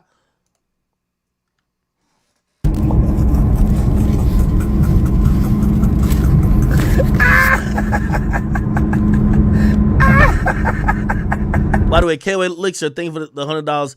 He says, who do I connect with? I want to come up on the podcast, successful entrepreneur, no scam stuff.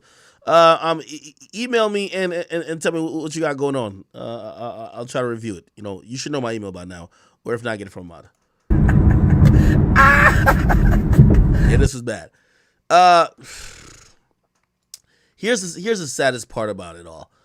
I would think that, you know, he would have gotten it, like maybe that was the heat of the moment and he would have like chill out. So anyway, he went online and he still was posting the same type of shit. He says niggas be faking an image for the internet and it ain't me. He continues, if I'm a mistake, say that. Stop making the world think you fuck with me when you don't. And then he says, I don't care who you are, motherfucker can't play with me in my face. Not going for that. For that, I'm a grown-ass man now. Now, what this tells me is that it's a time of every boy's life when he feels he can take his dad. And he clearly thinks he can take his dad at this point. But also, if he's asking questions or saying things that, like, if I'm a mistake, just say that. Stop making the world think you fuck with me when you don't. It comes to make me feel like perhaps he feels that T.I. has never embraced him. Maybe, like, you know, T.I. has a bunch of kids. I believe 7. Could be less or more. Maybe he thinks he has not been embraced like they have been embraced. And when you have a kid saying, like, you know, this is a grown-ass man at this point, right? Like, how old is King? How old is T.I.'s son King? He's 19. I know that's still reasonably young, but if you're 19 years old and you still asking your parents if you're a fucking mistake, that's you feeling unloved. That's you feeling neglected. That's you feeling, not accepted. And I think that's where these are family issues that got to be dealt with behind closed door. Like, my man really think he's a mistake. Like, damn. Like, that got to be a fucked up way to think. I think, as you become a grown adult, who the fuck cares if you're a mistake or not? You here. But he's still going through a lot of acceptance, and maybe there's a part of him that wants T.I. to show him certain type of love that T.I. is not showing him. You get what I mean? Call me Khan. Thank you for the $2. They say, yo, Akio, the tooth hurts. You mean the truth, huh? Damn, you wildin'. Eric Pope, thank you for the $2. It says, yo, standing on dentist. And that boy Jizzle, it says teethademics. Now, I'm going to be honest with you. Like, I don't like people attacking my boy King's looks. And I'm wondering if, as somebody said, maybe he was bullied. Maybe he kind of feels like he's the oddball out. And respectfully, I'm trying to be deal with this gently. But he literally, I think he might feel like he's like how do I say this? Might feel like he's odd looking compared to his siblings.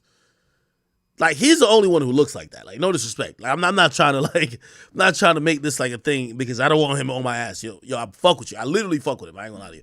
I would definitely want to interview him. But maybe he feels because he stands out or he doesn't fit in with the other siblings that he's just not loved or whatever the case is, or maybe he's bullying, but he seems like he has something to prove, right? But when a kid's saying, if I'm a mistake, stop saying that, I'm like, what the fuck is going on with you, brother? Somebody say, yo, Stone Cold Teeth Austin. Y'all are wildin', brother. Y'all are wildin'. Yo, y'all got to chill off my guy, bro. Okay. Anyway. Holy shit. I know you. What's wrong with y'all? Why y'all doing that to me? Y'all know me. You know I stand on business. You know I stand on business. Why you even letting somebody play with me like that? Why you letting somebody play with me like that? Why you letting him play with me like that? Why you letting him play with me like that? No, ain't no joking. Ain't no joking. What do you mean? You are embarrassing yourself and the family, nigga. You embarrassing yourself. You are embarrassing yourself. You are embarrassing yourself. Man, what is you talking about? Get off me, nigga. Like, what the fuck? Man, get off me, nigga. Well, you can't do nothing with me. Ain't shit you can do with me. All right, well, embarrassing. It is what it is. I know you, though. I know you. What's wrong with y'all? Why y'all doing that to me? Okay, all right. Now, that wasn't the only thing that happened today.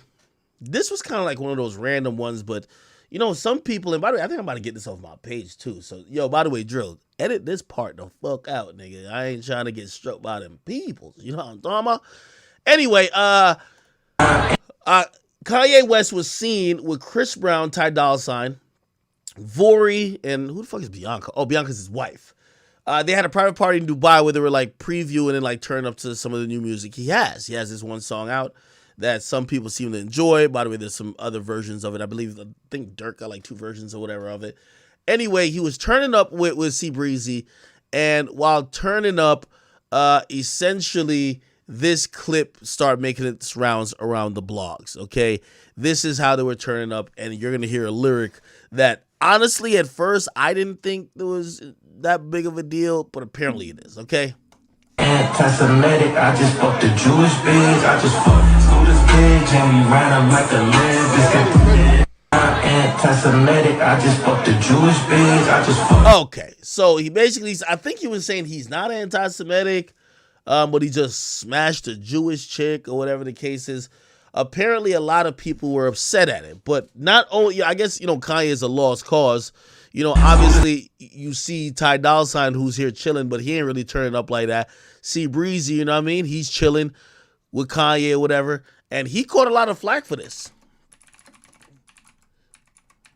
A lot of people were running these headlines to say he is anti-Semitic, you know what I mean? Because they were mad that he was dancing to those songs. Right? Let me see if I can find. Here we go. Kanye West has been on the. Here we go. Sorry, y'all.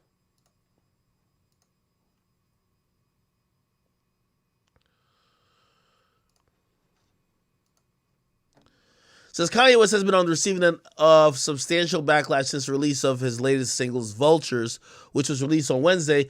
Now, the rapper is getting criticized for rocking and gyrating to the song alongside his collaborator, Ty Dolla $ign, Chris Brown, Bump J, and others at a party in Dubai, where he was reunited with his wife, Bianca, following their recent trip to Australia. In the video, the group can be seen rocking out to the controversial line saying, "How am I anti-Semitic? I just effed a Jewish bit." Yeah. Now, people were getting at Chris Brown a lot. Like, for whatever reason, it was almost like he was taking more criticism for being next to Kanye than Kanye. And I guess they were saying, well, you can't do nothing with Kanye. Kanye's just going to do what he wants. But Chris Brown started getting under a lot of fire, and he responded. Now, I ain't going to lie to you, man. Chris Breezy responded in only the way that C Breezy could respond. He says this. No, hold on, let me get to it. He says this. My boy says, "Let me make this perfectly clear. Before y'all try to use me as a pawn, I'm a Paru. I ain't Muslim and I ain't Jewish. So don't start no shit and won't be no shit. I'm trying to be peaceful. But please do not wake up the demon in me. Go on about your fucking day." Now, I got to be honest with you, man. I listen. Chris Brown hit between TFD, okay, aka Teeth Keef, saying that he don't want to be within the gates, he want to be in the neighborhood.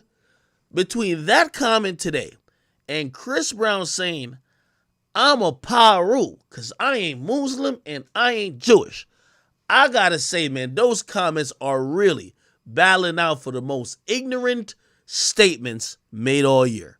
What the fuck does being a Paru got to do with religion? Unless maybe I don't know about something. What does a Paru got to do with being Muslim, Jewish, or anything else? Now, he quickly deleted this because I think, you know what I mean, obviously, I imagine him screaming this shit, then doing a backflip and then throwing up some signs, you know what I mean, on some fruits. But he put up something else on his Instagram. Let me see if it's still there. He might have deleted it. And it seems his official statement, actually deleted it. Oh, okay. Was this.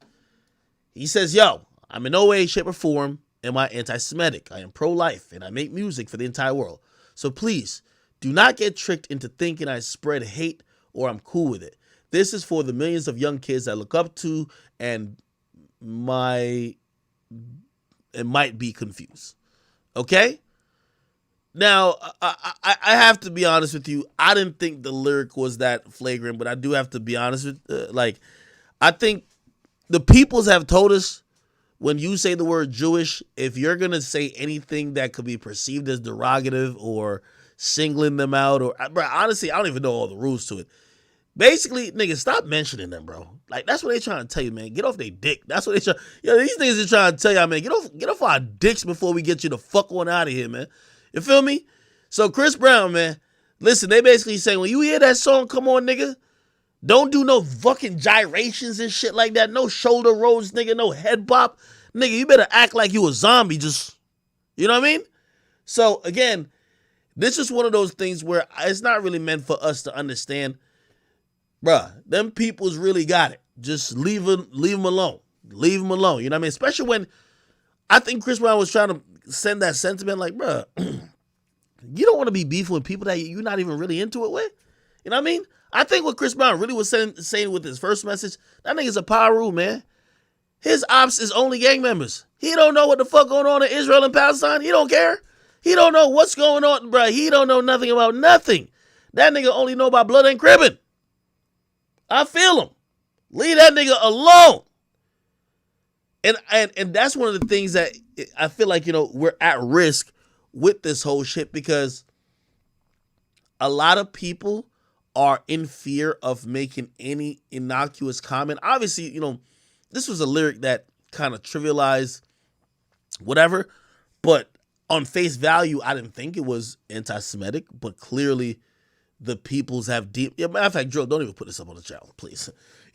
I ain't gonna lie to you. This is where we kind of are when it comes to this conversation.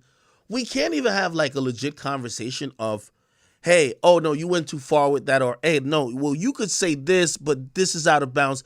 It just all seems like, yo, bro, just don't mention these peoples, my nigga, or we're just gonna label you as this thing and we're gonna fuck up all your shit. We'll get your shit canceled, your shit suspended, get you out of here. You're gonna lose dumb amount of money, and unless you really want to squabble with us and go to war with us, leave us the fuck alone. And I ain't gonna lie, that's as much as I need to know for me to leave them the fuck alone. I ain't got no squabble. I ain't got no beef with nobody. I'm gonna be honest with you. Put it like this, Chris Brown. You see, just like how you say you Paru, nigga, if it was a song saying you just fucked a Crip bitch, oh, nobody cares. You fucked a Blood bitch, oh, nobody cares. You fucked a GD bitch, nobody cares. A BD bitch, nobody cares, nigga. But those peoples, leave them the fuck alone, my nigga, okay? That's basically what they're trying to tell you. And they're already looking at you like, nigga, ain't you already halfway out of here with that Rihanna old school shit, nigga? Like, you really don't want us on your ass. So, Chris Brown, I see the apologies. Don't know if it'll work. But from here on out, stay the fuck far away from Kanye. Kanye with us don't give two fucks about nothing. Don't let that nigga get you into shit that you're going to have to explain on your own time. Just why he says, yo, they can't touch Chris. Man, that nigga like performing, man. He already don't get invited to none of these big shows. So he likes performing. He likes making a living. Yeah, he got to stay the fuck away from certain shit. That's what it is.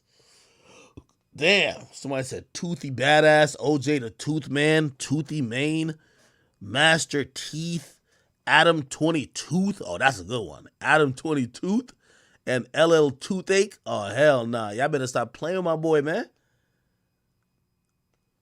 Yo, chat, I will say this, and this is my last thing on this.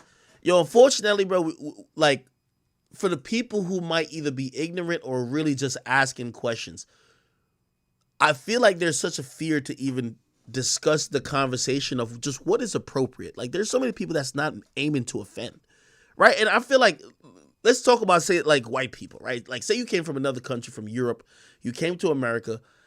I feel like it's reasonable for you to ask, hey, listen, you know, I'm not African American, but tell me the boundaries and tell me the things that I should probably not do to not offend African Americans, right? I think that's fair. I think that us African Americans would love to, I think we tell people our boundaries all day. Hey, you ain't get the N-word pass. Don't say that. Don't do this. You can't do that. No blackface. Whatever. And even if sometimes people fuck up, we get them like, all right, you didn't know, whatever. With this shit, niggas, stay the fuck away. There ain't no second chances. And if you think you wasn't gonna offend, you offended, nigga. So leave it alone. So I just be like, on some real shit. Okay. All right. Leave that shit alone. Yeah, Joe, you could probably use like the last like 2 minutes. Other than that, I don't want no smoke with those peoples. All right. Let me see. What else is going on out here in this world? Okay, we do got to get to some of the Diddy stuff. So the Diddy shit's getting hella deep, people. Hella deep.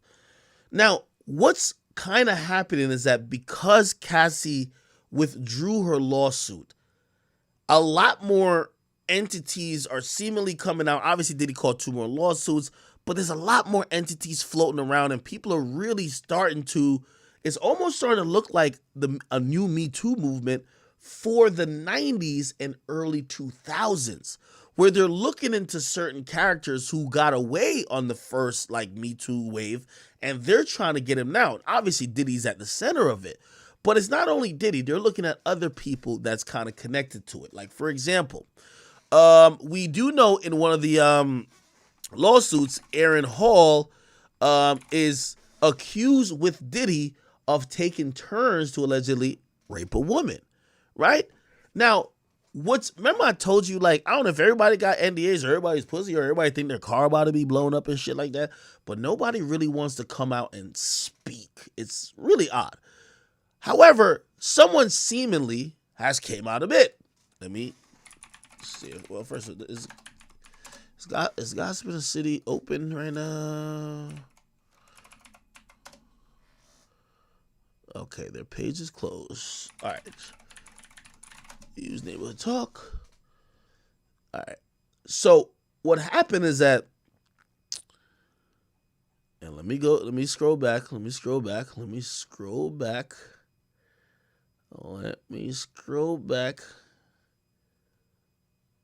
So what happened is that we've gotten a few people that are poking their head out to kind of almost saying, see, I was trying to tell y'all this from a while ago, but y'all acted like I was crazy. One of these people is a former video vixen.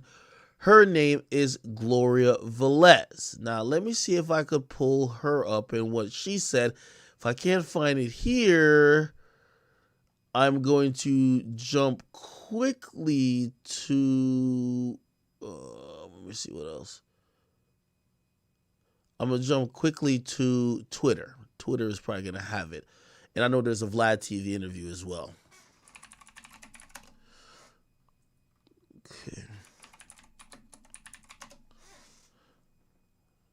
Okay, here we go.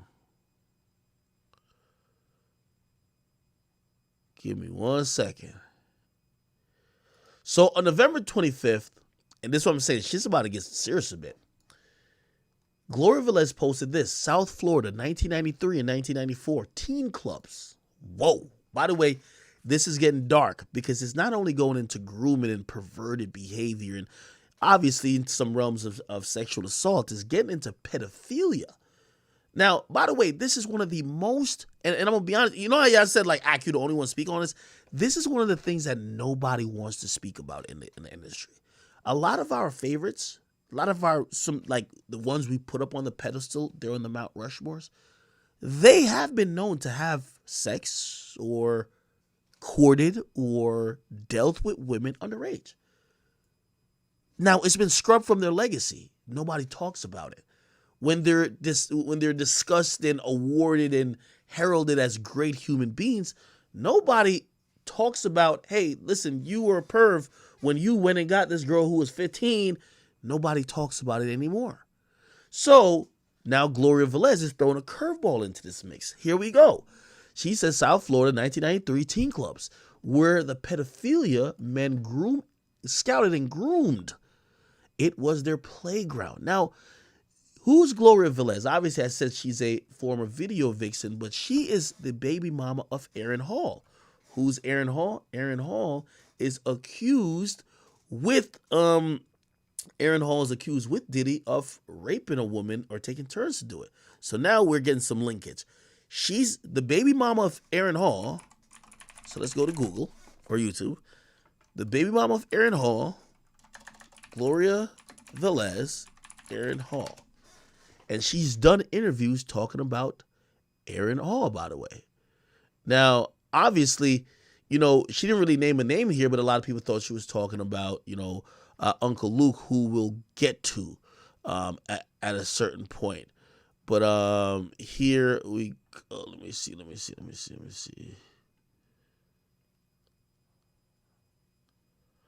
Yeah, Vlad got mad flashbacks. Wait, did you know that I was his baby mother the time I met you? I did not know. Aaron Hall, I did not That's know what he pleads. that was your baby mama. I had no idea. I don't believe that. I told him that. I know you did. Right. I told him. I was like, hey, man, I didn't know that was your baby mama. But the reason why we laughing about that, because apparently something went viral. Would you like to share with the audience? Oh, my God.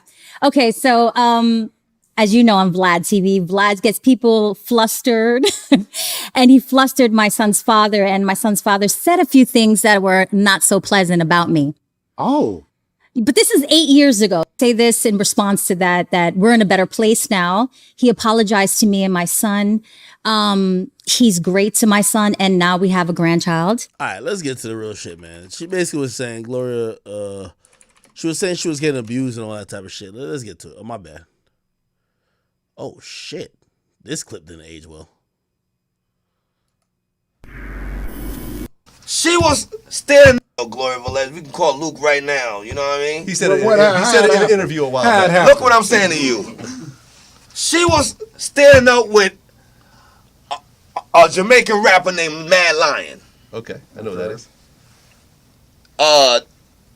Big Pun, Fat Joe, Method Man, like whoever you speak to, just ask them how I did it. I got out the limo, grabbed her hand, went upstairs and fucked her. Luke didn't never fucking introduce me to anybody. What? Okay. In his life. I love Luke to death. I know Joe Budden used to date her. He just had on. But can't nobody look? The reason why he's saying he introduced me to it because it's a good thing to say. Okay, I introduced Aaron Hall to this girl. that is a I good took her. Me and Gloria's cool. We got cool in 2 weeks. You feel me? I'm a boss. I ain't gonna argue with you about no shit. And you an umbilical cord, bitch. You fucking 35, 36 years old. I'm not gonna disrespect you, but I'm a boss motherfucker. And I love my son, so I ain't gonna break probation by fucking with you and not being able to speak to him again. Right. You feel what I'm saying? But when I speak to a nigga that got dick and balls, he can never say introduce me to no bitch. Nobody ain't never introduced me to a bitch in their life. I wish they did. The thing is that you can ask Gloria though. It has nothing to do with me. I don't like talking about no man. We both Adam first. You know something? I just remembered that Gloria had tattooed Aaron's right above In black, red, and green. She was tall. She was big. Blonde. So she gonna say Luke is lying. You feel me? Okay. So now this brings in Aaron. Aaron. This brings in Uncle Luke. And by the way, this is like so really convoluted because she basically life. So yeah, let's get right into it. Okay. Absolutely. So it's the year 1996. I am dating Aaron Hall.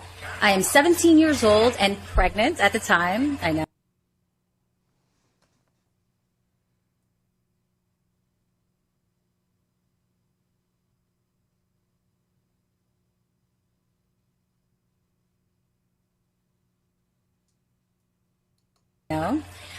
We're actually in LA and he was going to sign with Death Row Records, okay? So he's recording, doing music, you know, he's doing video shoots. And I was, you know, part of it. We were living out in a hotel, you know, because we wasn't, you know, living there. We was just recording and he was just getting a feel of the whole, everybody's going to sign with Death Row. You know, you got Pac, you got Casey and JoJo, you got Snoop. It was amazing. Right. To be a part, you know? So, yeah, Aaron's super talented and they want him to be a part of Death Row conversation. Ever forget our conversation about this industry? I mean, me being 17 and all this is in front of me and it's a wow factor, you know? All these celebrities and, you know, in the studio and video shoots and this man is so deeply spiritual, so connected with, you know, himself and the worldly things that he buys me a white dress to go to the event, right? And the day of the event now, we're getting dressed and he's extra antsy and very mean to me. I mean, he was mean, but he was mean. And everybody knows he was, you know, violent, verbally, physically, emotionally. But you got to understand, I was 17, naive, young, you know, so I loved him. You know, when you love someone, you make excuses for people, you know? You know, he treats you so well one minute and the next minute he could be so ugly and then you hold on to the goodness in them, you know? So that's what I did throughout the violence in our relationship. So the day of it, we're getting dressed and we're leaving the hotel and we're waiting outside in front for our limo. And Casey and JoJo was standing outside waiting for their limo as well. And Aaron was just grabbing me and just being aggressive and I hate this dress. And I'm like, you bought it for me. Like, what are you, like, you crazy? You know, like, what's going on? Like, why are you he was so angry. He wanted to argue with me, but I wasn't giving it to him. I was not. There was something eerie in the air for me that it was just something different. And Casey and JoJo was talking to him and trying to calm him down and pray with him. So right there, that was kind of a God sent of angel of both of them, trying to calm him down, pray with him, talk to him, happening to me, but he's still taking me to the venue. You know, I went over this over and over in my head. Why would he take me? Why would he put a white dress on me? It's like dressing the lamb and giving her to the wolves. You know what I'm saying? Like, everybody has different levels of love or how they should love someone. Obviously, he doesn't know how to love right. But I would never put my loved one in that situation, knowing that you're going into the wolves' den. I'm not. This is not even an attempt to be funny, but it sounds like she was going to a freak off. Keep in mind the era that this is. You know what's going to happen. You know what they want to do. But you should have take me home on a plane or say, leave me alone. Don't ever talk to me. I play that back over and over again. The ride to I could honestly remember how I felt, the scared young girl, petrified, just emotionally distraught, but so in love with him at the time. Literally in love with him. And, I want to give him excuses. That's what a lot of women do when you're abused. We give them excuses after excuses, but, maybe he felt obligated to. He wanted to be famous. He wanted them to be accepted. But you got to have limits and sacrifices, to want to be rich or to want... Sacrifices? Hold on now. ...to be famous. You got to have limits. You can't... That limit of sacrificing a person shouldn't be ever. Right. So we go in the car, we drive to the venue, we pull up, he grabs my hand. The same thing he always says, look at me, don't look at no man. An aggressive person that, super controlling. The same routine. We walk in. So when we walk in before we enter the venue, of all the people and the cameras and all the family that's sitting down at the tables, this old lady was walking out, being escorted out actually. A mature lady, she was in the 70s or 80s year old, had an entourage, and she stopped Aaron and I. She grabbed my belly, and I was only 4 months, but super skinny. I wasn't even showing. And she says, don't worry, your son is going to be all right. He's going to be healthy and he's going to be good, which we didn't know if we're having a boy or a girl. Then she looks at Aaron and tells him, you know what? You be good to her and you protect her. And she prayed on us. That's God. God sent an angel right there because he's rich. So he puts a chair, sit here. I said, okay. But he was serious and aggressive. I was like, damn, he's like, I'm still have no idea. I'm oblivious to what's going on or what's going to happen or what they tend to do. This female, runs towards Aaron. And then he walks her halfway, grabs her, and they start talking. And they're in each other's face. So a 17-year-old's mind, you know what I'm thinking? They fucking. You know what I'm saying? Mm-hmm. Right? She's approaching, she's screaming, so I'm thinking, oh, I'm here, I'm pregnant. Right. She's upset, Aaron's a hoe, he's the nasty man, you know what I mean? Right. I'm like, listen, what's so crazy and mind-boggling to me, I would never hit Aaron back, even though he was physically, physical with me. But anybody else that would confront me, I would fight. I was a fighter. I was brave. But with him, I didn't step up for myself until I had my child. Then I was like, enough is enough. But so when she was screaming, and I was like, what up, bitch? Let's go, So that was my mentality. That's hot. Even though I was pregnant, I was like, let's go, bitch. So I'm thinking Aaron's fucking her. She's upset. I'm here. He brought me here. So the mood changed. People started moving towards Aaron and I. Men. And then I said, ooh, it felt eerie. I said, something's different. This is not I'm fucking your man. When you're hard, you feel something's wrong. Right. Okay. And then, so I shut up quick. I was looking at the room and seeing, I'm trying to figure out what the fuck's really going on. Because I see the fear now in Aaron's face. Shut the fuck up. You know what I mean? So I see the fear that it's more than just they fucking, right? So within the commotion and people started moving towards, and you see the dudes, Pac runs. He runs towards Aaron, grabs up the girl, and says, nobody fucking touch her. Points to me. And he goes, she's family, she's Aaron's wifey. I told you nobody fucking touches her. So I looked and I was like, my mind's like, what the fuck is going on? He drags her out the side of the door. There's always back entrance to lead outside. And it was a back entrance, and a lot of people follow. When Pac moves, people follow. And they followed him outside. And then Aaron standing in front of me like a guard dog. He was like, don't move, don't say shit. And I'm like, Yeah, I had no idea what was going on. So we waited patiently until Pot came inside. And, my heart's racing because, your senses tell you something's wrong. That this is not right. Especially the people that you see around in the back. It's not like we're in blue tuxedos. We're in an all-white party. We got some thugs. We got some gangsters. It's real live shit that can go pop off. And I got that, but I didn't know how real it was going to get or what they wanted to do, I should say. So Pac comes in and comes up to us and be like, you guys are good. And looks at Aaron and says, don't stay long. Like dead up like that, don't stay long. And then hugged us and then went on stage. And he's my God, not knowing at that point he was my angel. He saved my life. I mean, I'm happy that Aaron stood up and grabbed and he was like, no, but I'm mad that he brought me there anyways, because he had a choice. God always gives you a choice. Demons always give that you're blessed. Like I felt his aura, his heaviness. You feel that shit. I was devastated, because in the beginning, I didn't know that he saved my life. I know he saved maybe an ass whipping because it looked like more than one wanted to kick my ass. But I didn't know the reason that they wanted to, leave me to die. The setup allegedly was to make it look like a gang thing, beat her up to death, and leave me on the side of the road somewhere. So that's what allegedly they were supposed to do. And whatever else, because there was dudes approaching. So it wasn't just a female, she had dudes with her. What was her purpose? The female. To drag me out, to start it off. Remember, it's all about a look. So it's got to look like gang-related, grabbing up another girl, dragging her out of the venue, and then whatever dudes and the guys beat me up, rape me, whatever they wanted to do, and leave me on the side of the road for dead. So.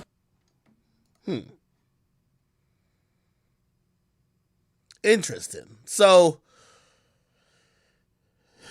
yeah, she has tons of conversations about. Right. Right. Difference. And I was like, Prince, who? I would. And Lee and Natalie. All of us. Me, Usher, Timber. This is her telling a story about her turned down a threesome with Prince and his girlfriend. Like he's the best. Let me tell you a true story. The girl in your first video of the thong song, the main girl, she dated Prince. She introduced me to Prince. You a lie. She had a tattoo on the belly. And Natalie? Yes. You a lie. I met. She did tell me that. Swear to God. I met her. Natalie, shout out to Natalie. She's from Baltimore. Natalie. She's from Baltimore. Yeah. And I went to pick her up. She lived in Miami, and I walked in. Prince was sitting there, and I was. You a lie. I swear to God, true story. I swear to God. And I was only like, me and Natalie saying I was 19, 20, and I met you at almost turning 21. And I was like, Prince, who? Didn't know, and we hung out many a times, and she was actually dating. She's short. He likes petite women. He has a look, and I'm not his type, but they did ask me to do a threesome, and I declined. I said, oh, no, thank you. Me 19. Yeah, but I didn't know. Later, I knew his music. Not to say that I would have slept with him, but we're talking about smacking cheeks. Have you ever? So anyway, her story, if you can't kind of realize already, is that like she got sexualized a lot through the industry. She came in very early. She says people were fucking with her underage. And she dealt with a lot of abusive men and also people who pretty much took advantage of her youth and a lot of stuff like that. And it kind of went to social media a little bit. And let me see if I could get Uncle Luke, because this is why Uncle Luke matters in all this. Everybody's saying that 90s era of Uncle Luke with all them wild female stories, if those females came out and said the same things that they're saying about Diddy, this is another Me Too thing. So essentially what ended up happening is that Uncle Luke responded, and let me see if I could get to his response quickly. Just learn what the rooming mean. I'll just go to, here we go.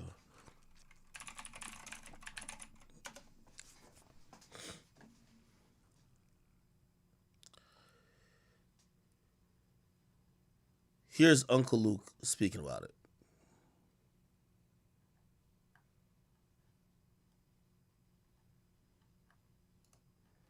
What the grooming mean? I don't even know what the fucking grooming mean. So he's addressing the grooming part. Grooming. Fuck is grooming? They had to explain that to me. Y'all got the right one. I don't have no problem going to court. I'm not Russell Simmons. I'm not them other people. I don't do that. I know my brand. My brand is Luke, hey, we want some pussy. Face down, up, that's what like. Me so horny. The problem is when you know your brand and you know what you're singing about, you subject yourself to be in that kind of trap faster. So what you have to do is really not be about what those songs is talking about, because you can get yourself jammed up. I video everything.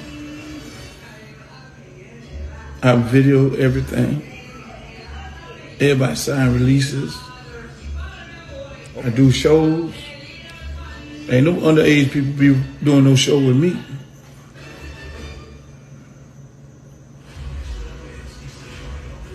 I fire girls.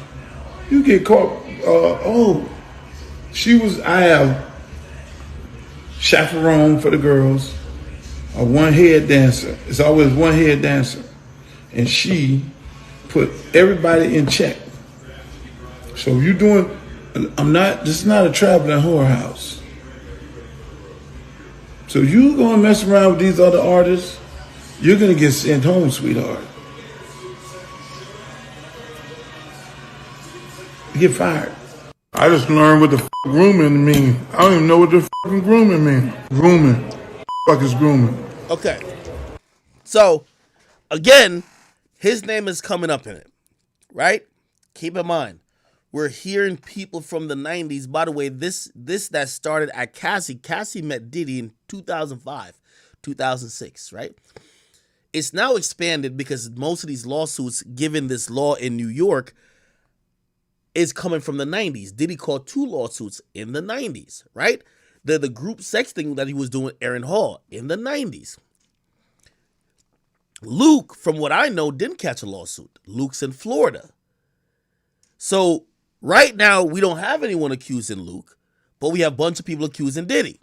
Aaron Hall's name is into it. A lot of other executives' names is in there. Okay, so that's kind of where we are. Now, let me go to Gloria Velez's Twitter, because she kind of kept tweeting out a bunch of stuff. She says, if you don't think grooming is happening in this business, you're sadly mistaken. It started 1994 with Luke, but this is where she names him, and a few others in this business. I was in high school. Look, she posts her ID card. Her high school ID card from Stoneman Douglas High School. 1994. So if they were fucking with her in 1993 or 1994, she was in high school. Okay? She hasn't yet elaborated more, but if you kind of go to all her interviews, she has basically spoken about her abuse consistently. So this is why her naming Uncle Luke, that's coming up. Remember, Aaron Hall's already caught up in something with Diddy, but Aaron Hall's her baby daddy. And she's saying Aaron Hall was on some shit too. We could probably... By the way, she says she's been telling these stories for years. This is another podcast. That's what I'm a big advocate against is educating people on stop blaming the victim. Start asking why the perpetrator is doing it. Well, I mean, I for my experience, and I'll talk about my 2 baby daddies, because everybody knows about them. They both were abusive in different ways. One very mental, psychotic, like you're talking about. He would not talk to me for days, play video games, literally isolate me, talk to women in my house. Mm-hmm. And a couple days later, like, hey, hon, what's up? Let's go to dinner. I'm like, looking at him like, motherfucker, you didn't talk to me for days. But to not have confrontation, and I'm pregnant, I went Emotional. along with it. I didn't want to cause any rift. By the way, we haven't heard a lawsuit that she might be filing, but it kind of gears up that she would most likely file a lawsuit, right? If she's kind of coming forward in the light she is. Given the fact she's been speaking about abuse for a long time, but she feels like no one would hear her voice, and she was ignored. But now this is a moment in time created by Cassie that people like her could speak up. Again, that's how the Me Too wave starts, right? Right. So I was like, oh, okay. And isolate, did not speak or not, then he'll have mood swings. And I want to say this to a lot of football players and a lot of athletes. When they get injured, they pop a lot of pills because of the pain. Yeah, knee injury, back pain injury, concussions a few times. And they become addicted to these pills. And they're very mood swings, bipolar. And in one hand, by the way, chat, I just checked, and not that it matters, but I seen a few people comment in the chat asking if she has an OnlyFans, because y'all seen that little link tree or all links, whatever, in her bio and Twitter. Yes, she does have an OnlyFans. She does. By the way, I'm not taking her having an OnlyFans meaning that she's lying or meaning that, she never was abused. Again, this is her telling her story. And we're going to connect it to a few things that seems to be happening. By the way, everybody's shitting bricks. All of these older executives that ran the 90s, all these guys that had this Playboy image, they're all shitting bricks because it's coming back around again.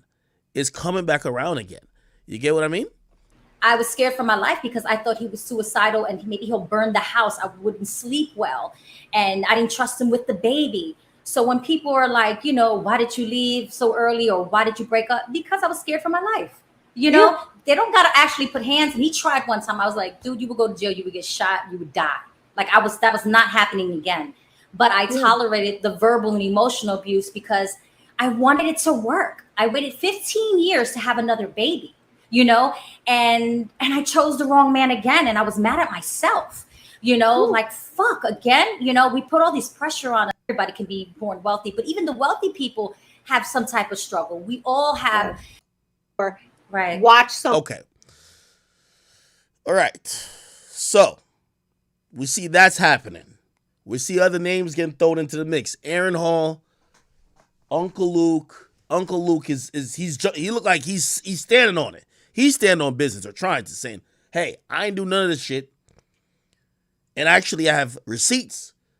I never had no underage woman around. He's standing on it. Cool. Let's see what else. Now back to Diddy. Diddy's former security is now speaking up.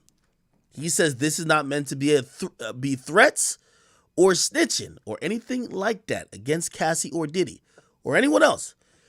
This is me telling my truth as I truly remember it for two reasons. First, because I have 4 daughters. So on all dudes, on all whatever, my truth is as I see it, and I saw it and was involved with it for years. By the way, if you're wondering if he's a random, his name is mentioned here in Cassie's lawsuit. I could read the parts where it was relevant.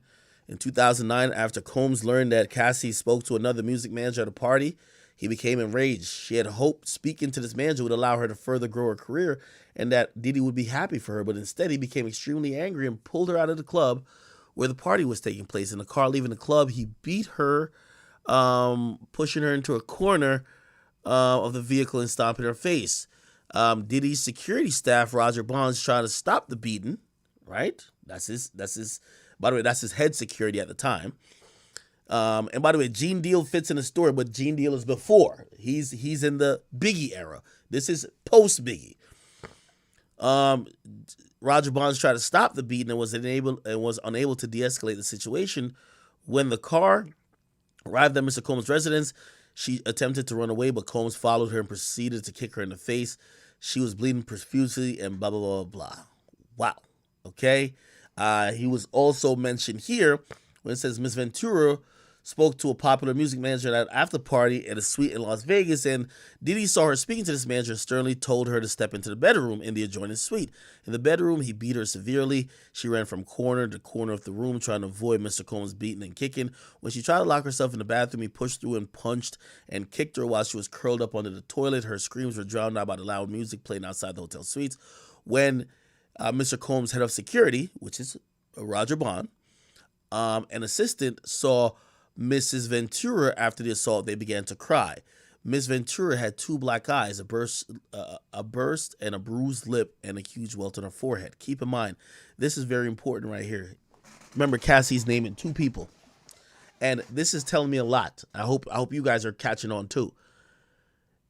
The assistant who I've posted before, I think she's under NDA. She can't say shit.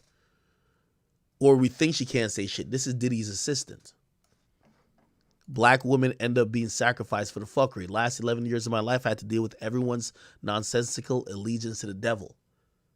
This is the assistant. Mentioned in this lawsuit. This is the assistant. I pray that ends. I don't think highly of any of you. Can't keep your head down, pretend shit is cool no more. Do better. Okay? Now, keep in mind, if Cassie had went to trial, the assistant, I would imagine she would want to testify. She would want the assistant to testify. And Roger Bonds. The assistant is already sending sneak posts. And then who just did it? As I said, Roger Bonds. Okay? So the people that Cassie mentioned are all kind of coming out and they're not saying it directly, but they're not saying that chick is lying. They all seem to say, I have something to say. Right? Again, if you ask me, I would imagine Diddy would be trying to hit up this this security guard. This is him right here. And possibly will be trying to pay him off. His assistant seemingly is under NDA. I would imagine Diddy would be trying to make sure this security guard got nothing to say too. By the way, I do think it's odd that Diddy has all his artists and everybody else, assistants and other people that work for him under NDAs. However, security guards never had NDAs because Gene Deal is talking up a bunch and looked like Roger Bond seemingly is going to talk and we got to assume he doesn't have an NDA. And maybe it's because like sometimes people deal with security different from like staff. You know, your staff, you'll give them an NDA, but security, because sometimes they're interchangeable, this and third, it's like a waste of time, right? That's how some people view it. But damn, they get to see the most. I always say the security and the driver, they know all the secrets, where all the bodies are buried, right? Okay. Wow. Now, that wasn't it. Okay, by the way, also, a random person message put this out there saying the hip-hop community has a greater problem with Diddy being possibly a bisexual man than if he was a possible predator, rapist, and abuser. And that's a true problem in our community and what we have to unlearn to combat rape culture. Diddy's sexuality isn't the issue. She's basically saying people are kind of flabbergasted that he might be gay or bisexual rather than saying, damn, Diddy is a predator. Again, I think, and to answer Mrs. right here, I don't think as much people as you might think are trying to act like that's the bigger part of the story. I think it's the most convenient part of the story because a lot of people are scared. That's the reality. They're scared to have that conversation. So if anything, people are like, oh, damn, oh, Diddy gay? Like, and then just move on from the topic rather than saying, you realize nobody wants to talk about Diddy and potential issues. Again, also, you know what I've heard too? A lot of people who won't, or some people who are very quiet, Diddy got files on them too. It's like Epstein Island. You get what I mean? Y'all niggas was doing creepy shit too. Y'all niggas got invited to the freak off. If you were in the freak off, you can't snitch on the freak off. If Diddy party with you, what you about to say? He gonna say, nigga, you was right there with me. Okay. Now that's not it. It gets deeper, chat. Now, Gene Deal, yo, he's putting in work over Art of Dialogue. Art of Dialogue, shout out to you, my boy. Listen to this. He's talking about Diddy allegedly drugging people. This is crazy. Now, by the way, I want to give a disclaimer. This is a guy who used to work for him. This is not my personal belief. These are the testimonies of these people, and I'm listening to these allegations because these are serious allegations, if you ask me. Yeah, this lawsuit is wild, man. You know, she also claims that, you know, Diddy, he was trying to control her personal life, and, you know, she was scared of losing her record deal if she refused his demands. I could believe that. Yo, bro. I never seen him treat Ms. Lopez like that. You understand? Even when he was going behind her back and still dealing with Kim, he didn't want Kim to deal with nobody, bro. Like I said, I can't speak on Cassie or her statements like that, but I can reflect on the way he treated Kim. We would leave Jennifer's house. He would call a babysitter. If Kim was out on the town, we was going to every spot in New York City that the babysitter thought she was at. Do you hear me? Even when he wasn't dealing with her, he wanted complete control over her life, over what she did and how she did it. So that's not hard to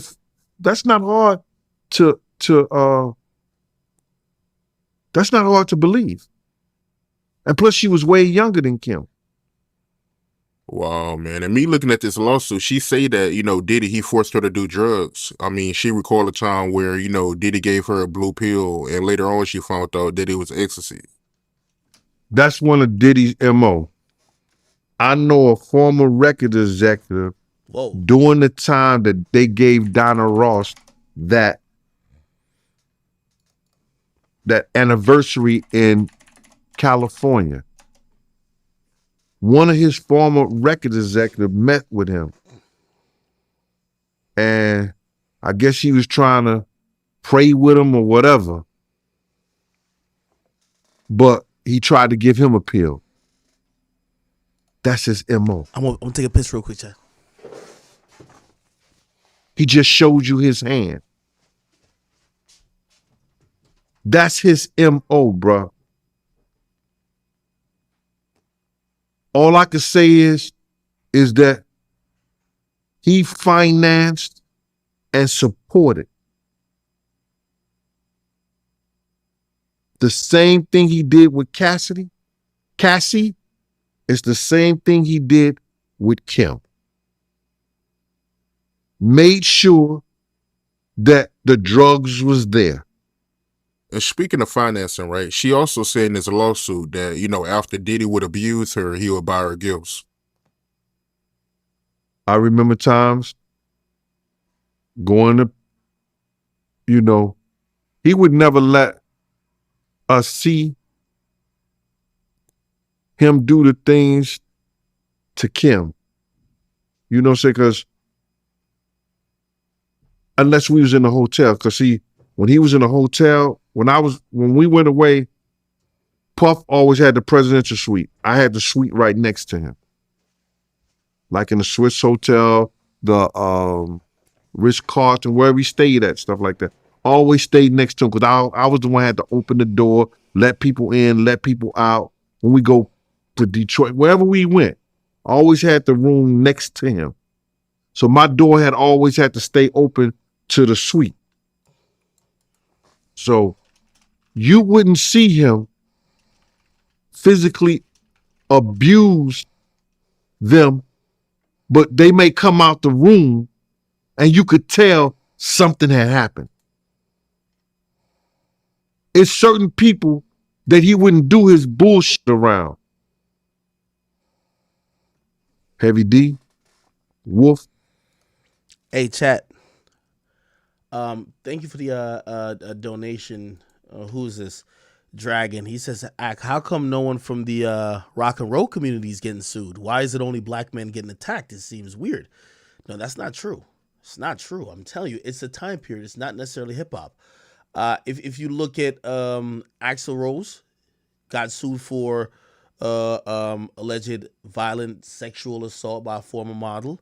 The lead singer, and by the way, that's Axl Rose from Guns N' Roses. The lead singer from Aerosmith, okay, Steven Tyler, he got accused of sexual assault of a minor. You get what I mean? So again, I know we want to, like, we're focused right now, like we only care about hip hop, right? But is everybody getting sued? I think it was maybe a era of just not giving a fuck, or an era of that behavior seeming okay. If you get what I mean. Because it's no way all of this happened and no one called it out until now. Right? And myself. But you could tell the after effect. So it's plenty of times that Kim ordered something at Gucci or whatever like that, and I had to go pick it up. Not saying that it was because he abused her all the time, but that's a form of what all rich billionaires, millionaires, rich bitches do when they do something to these girls. Buy them off, pay them off. I got you, Mom. Look, some guys think these girls will get their ass whooped by regular dudes in the street. Why not get your ass whooped by a millionaire? You'll get something out of it. Okay, now, which is crazy. This was even more explosive than the other.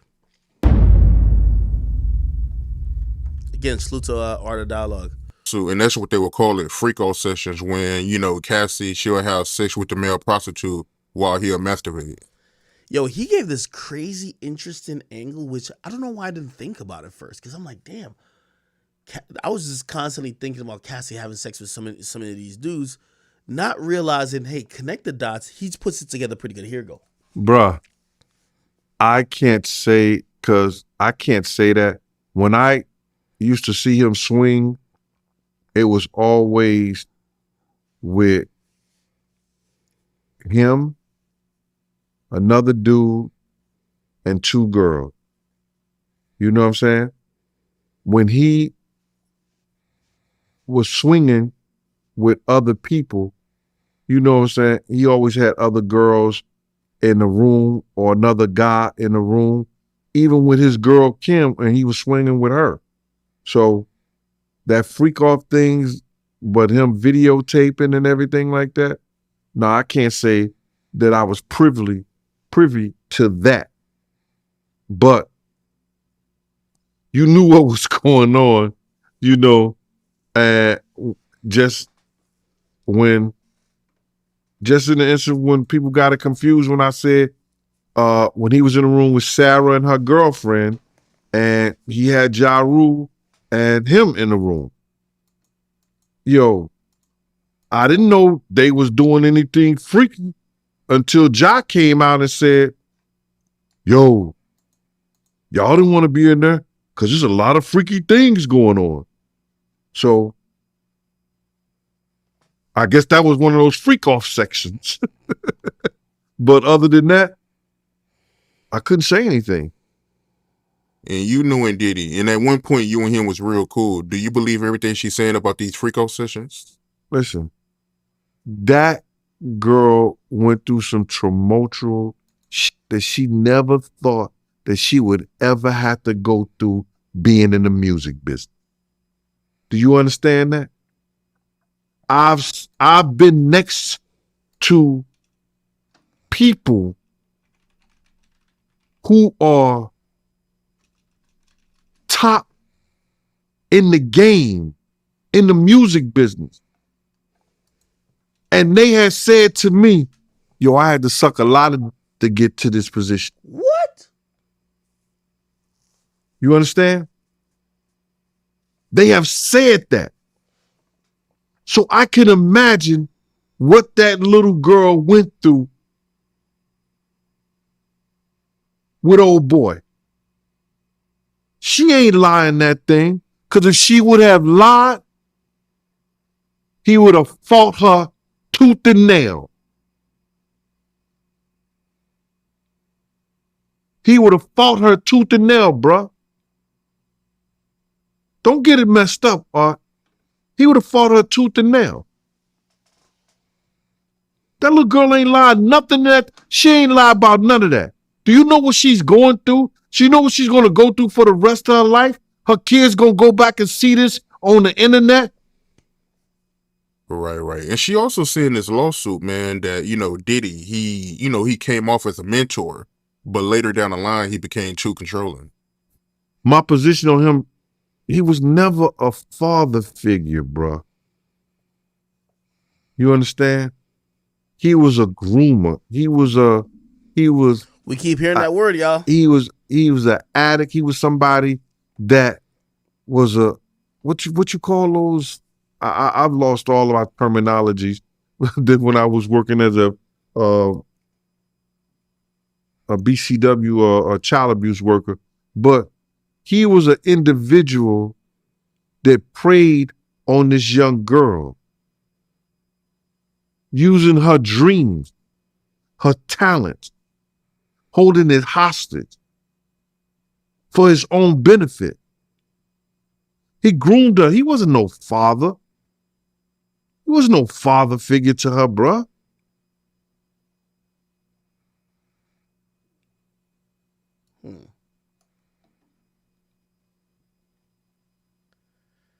And I think, is this the last one? Oh. Yeah, I ain't gonna lie. No, Diddy, he made her hire and have sex with male prostitutes This while what I he was talking recorded it and masturbated. Lights, camera, action. Right here. He do it all. Yo. What you gonna say about that, bruh? You understand? He didn't want it to come back to him in a way, he hiring the people. He gonna put it all on her. Cause she knew what he liked. Cause she wasn't just hiring it for her. What? Don't get that effed up, Art. If you think that she was just hiring those male prostitutes for herself, nah. Bruh, I was in one of those exotic bookstores with him. I saw this dude pick up butt plugs. And that's the first time I ever seen some shit like that. And when I said, yo, my man, what you getting this for? He said, can I do my shopping by myself? And I said, yeah. And when I looked up there, it said butt plugs. I bust out laughing and went to the front door. So, you heard the rumors. I knew I used to wait outside of Turkish baths for him.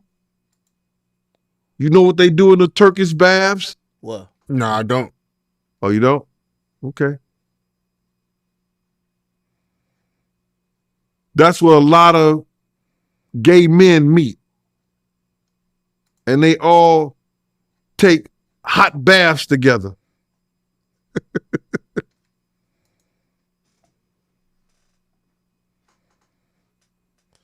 Now, it's crazy. Now, my boy 50 Cent, he don't give a fuck. He's still on Diddy's neck. He posted this picture right here, which shows Diddy with his pants down, And he said, yo, what kind of batty boy party is this? Bumbo Claude. Why you think I don't go to this? Now, I don't know if this is the party, to be fair. But 50 seems to be kind of hinting towards, I mean, not even hinting at this point. He's just saying it.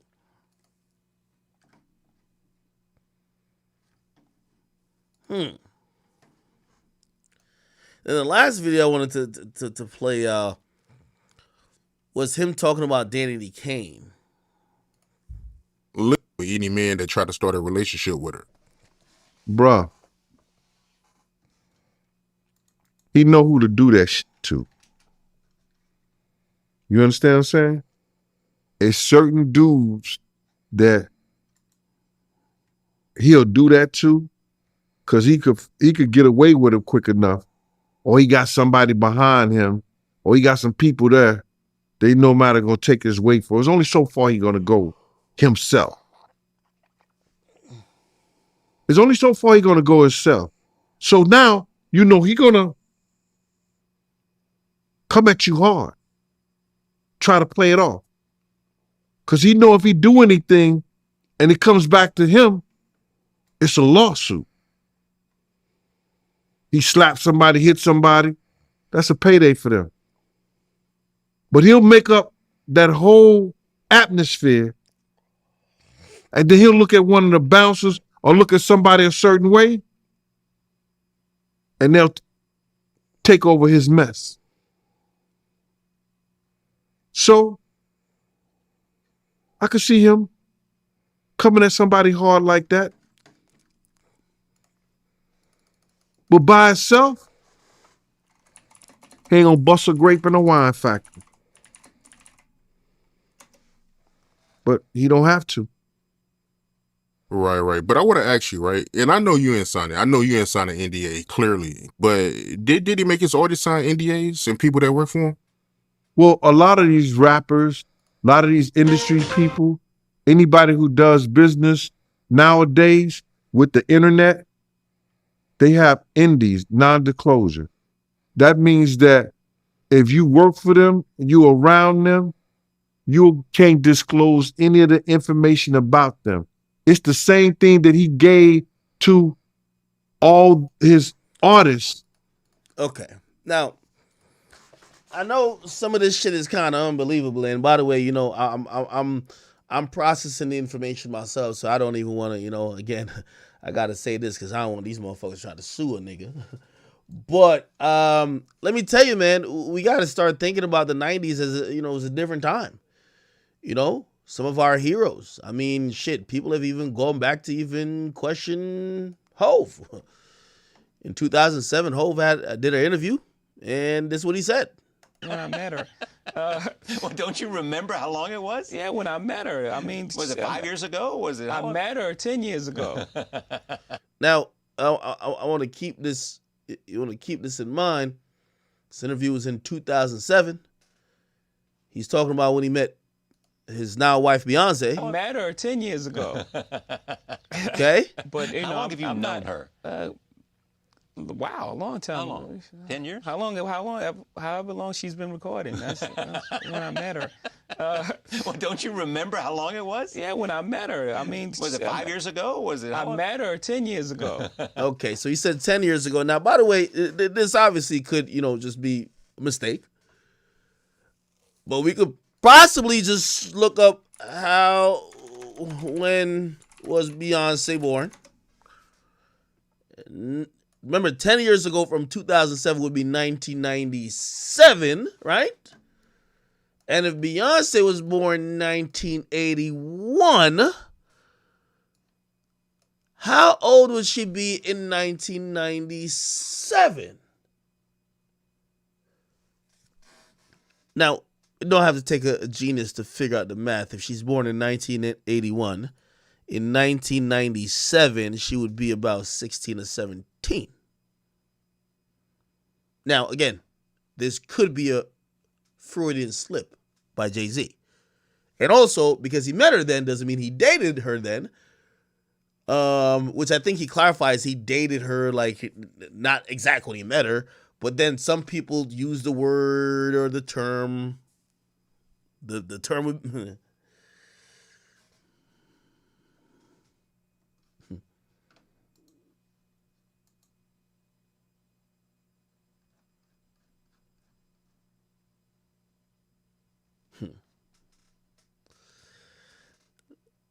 Let's move on.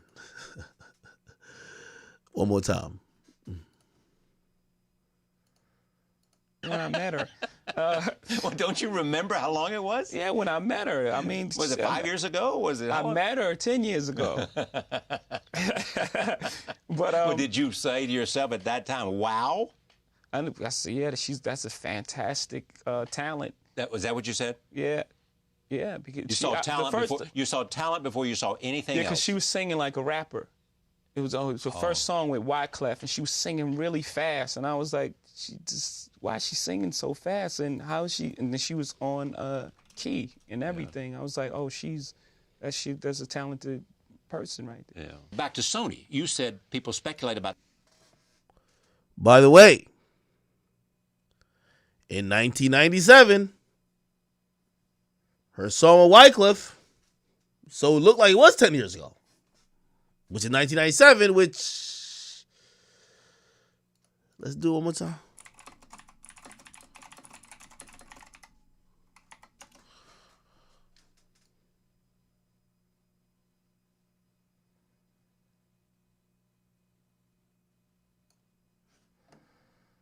Let's move on.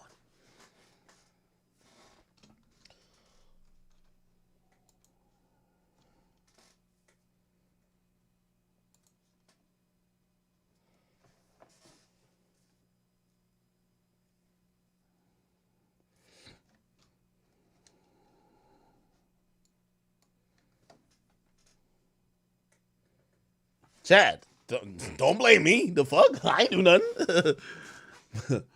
All right, people. Damn, okay. That's a lot of shit going on out here, man. What are y'all taking of this? Let's see.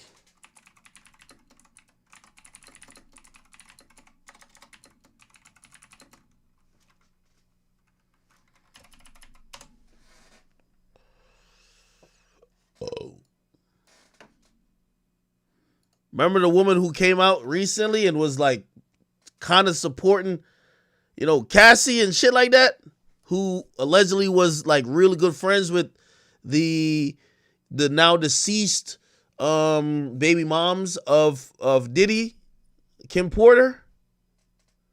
Her name is Kimora Simmons. Remember, by the way, recently back and forth, the kids were beefing with him and whatever.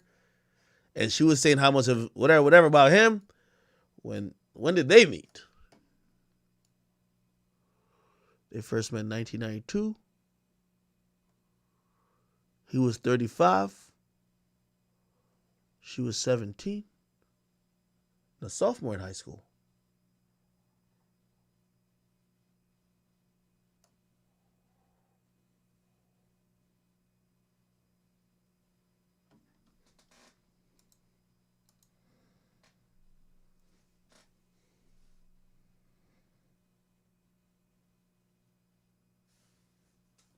By the way, a lot of people say she was way younger than that. Some people say she was 14. I don't know. Interested.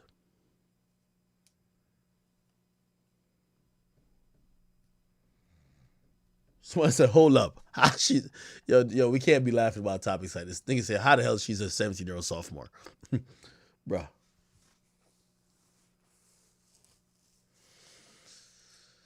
Hey, it's happening. I think a lot of people who thought that, some of their behavior, and I could imagine how old was Aaliyah when she dated, I don't know, whoever.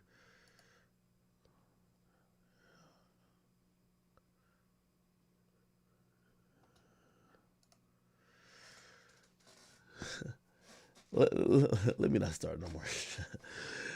All right, man. Okay. All right. Should we back away from this for a little bit? We're not trying to get the car bomb planted.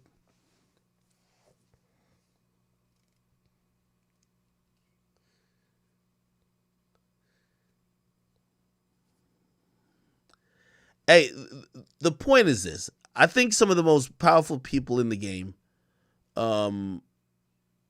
ultimately went through a period and participated in behavior that now in this time and age we would probably consider creepy, predatorial, and really grooming a lot. Like, yeah, like if y'all were meeting y'all future wives or baby mamas before they were even 18, and whether y'all claimed it was under the guise of making music or whatever the case is, you know, it's like a lot of people felt like Tiger groomed Kylie, right? Like, nigga, you know what I mean? I remember Charlemagne infamously, he coined the term. It was like, yo, you red shirt the pussy. That's it. That was happening a lot. But no one has really spoken about these allegations or really brought up the creepiness in it. Obviously, R. Kelly, I told you, R. Kelly got ostracized. But a lot of people who, I'm not saying that they're exactly R. Kelly, but may have some questionable dating choices, or you could probably accuse them of grooming too. A lot of them went skating underneath the radar, and I think a lot of shit is about to come up, or a lot of payments are going to be made. Honestly, if you ask me, most of these dudes are the richest people in the culture, and they could probably pay all these motherfuckers off.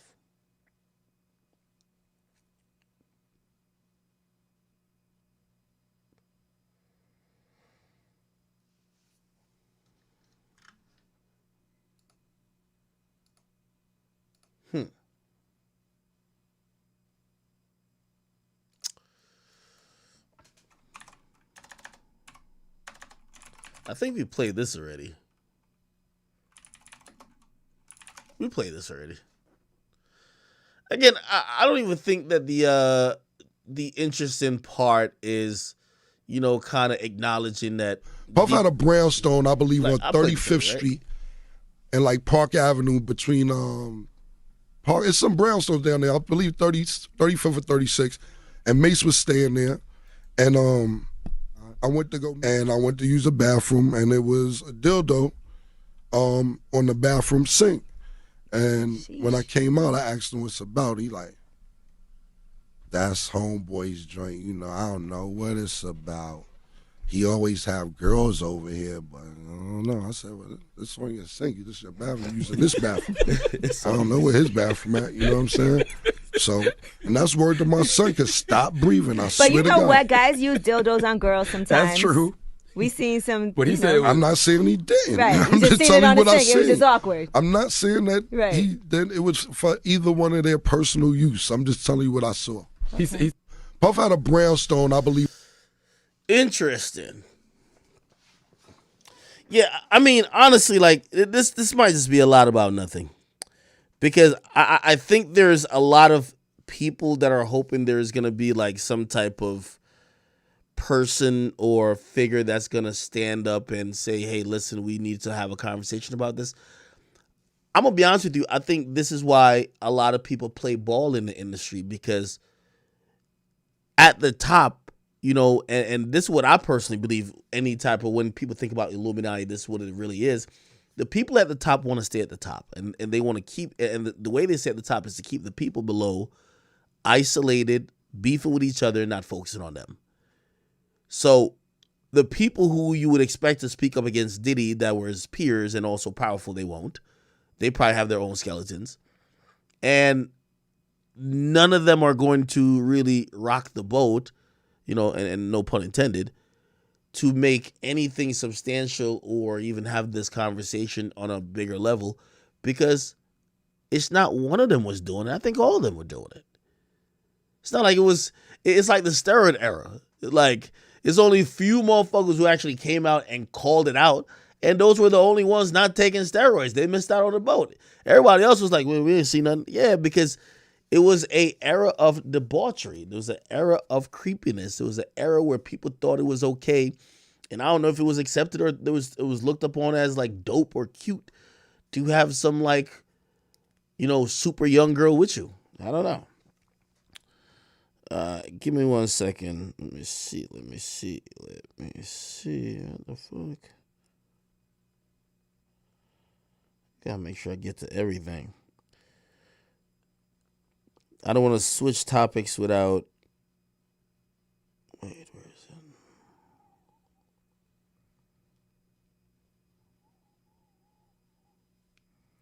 Okay, here we go. Oh, by the way, I don't know if you haven't seen this clip either. Have y'all seen this clip, chat?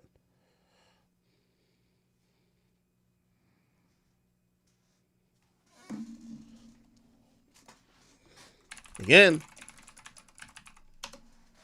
in the 90s, I was a baby, nigga. I don't know what's going on.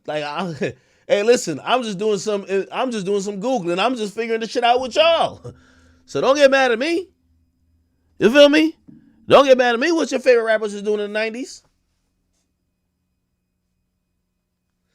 Give me 1 second. I'll post in a bit. Let me see what else. By the way, let me read some donations if there's any. Cannabis Kicks, thank you for the 5. It says, I was close to a member of the first season of Making a Band, and all I'm going to say is that he kind of followed in Puff's footsteps, but he got caught. Who was that? And is that Making a Band? Yeah, that was Making a Band. So that's the band, right? Who followed in his footsteps? You talking about Chopper City?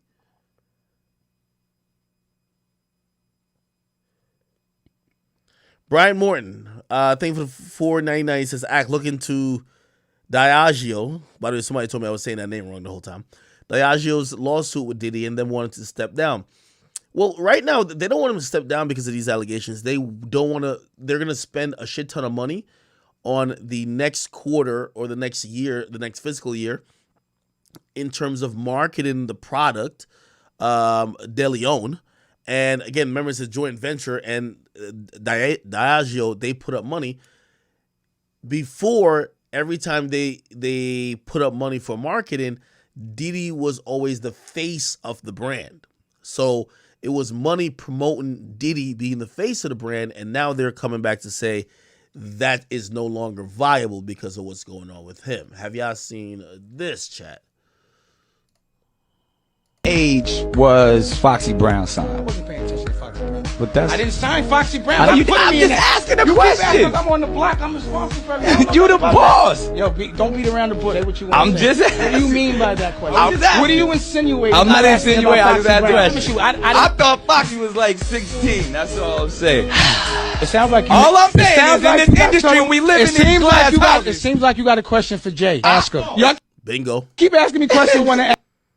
You heard what Nick Cannon said, right? This industry we listening to, we living in glass houses. Ask him, because he ain't here. Ask him. I ain't got to do with that, and I don't even know nothing about that.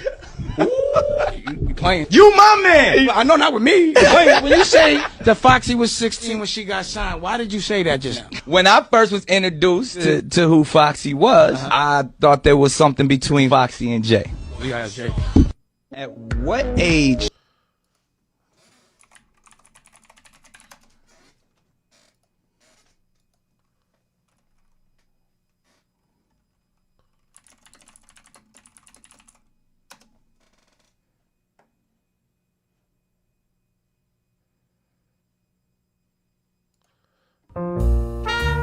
I got timestamps. I sell companies. There's men that don't sell companies their whole life, don't know what it Y'all means. sell records, I sell companies. I think that's the whole thing. I think we watch the whole thing. At what age was Foxy Brown signed? I wasn't paying attention to Foxy Brown.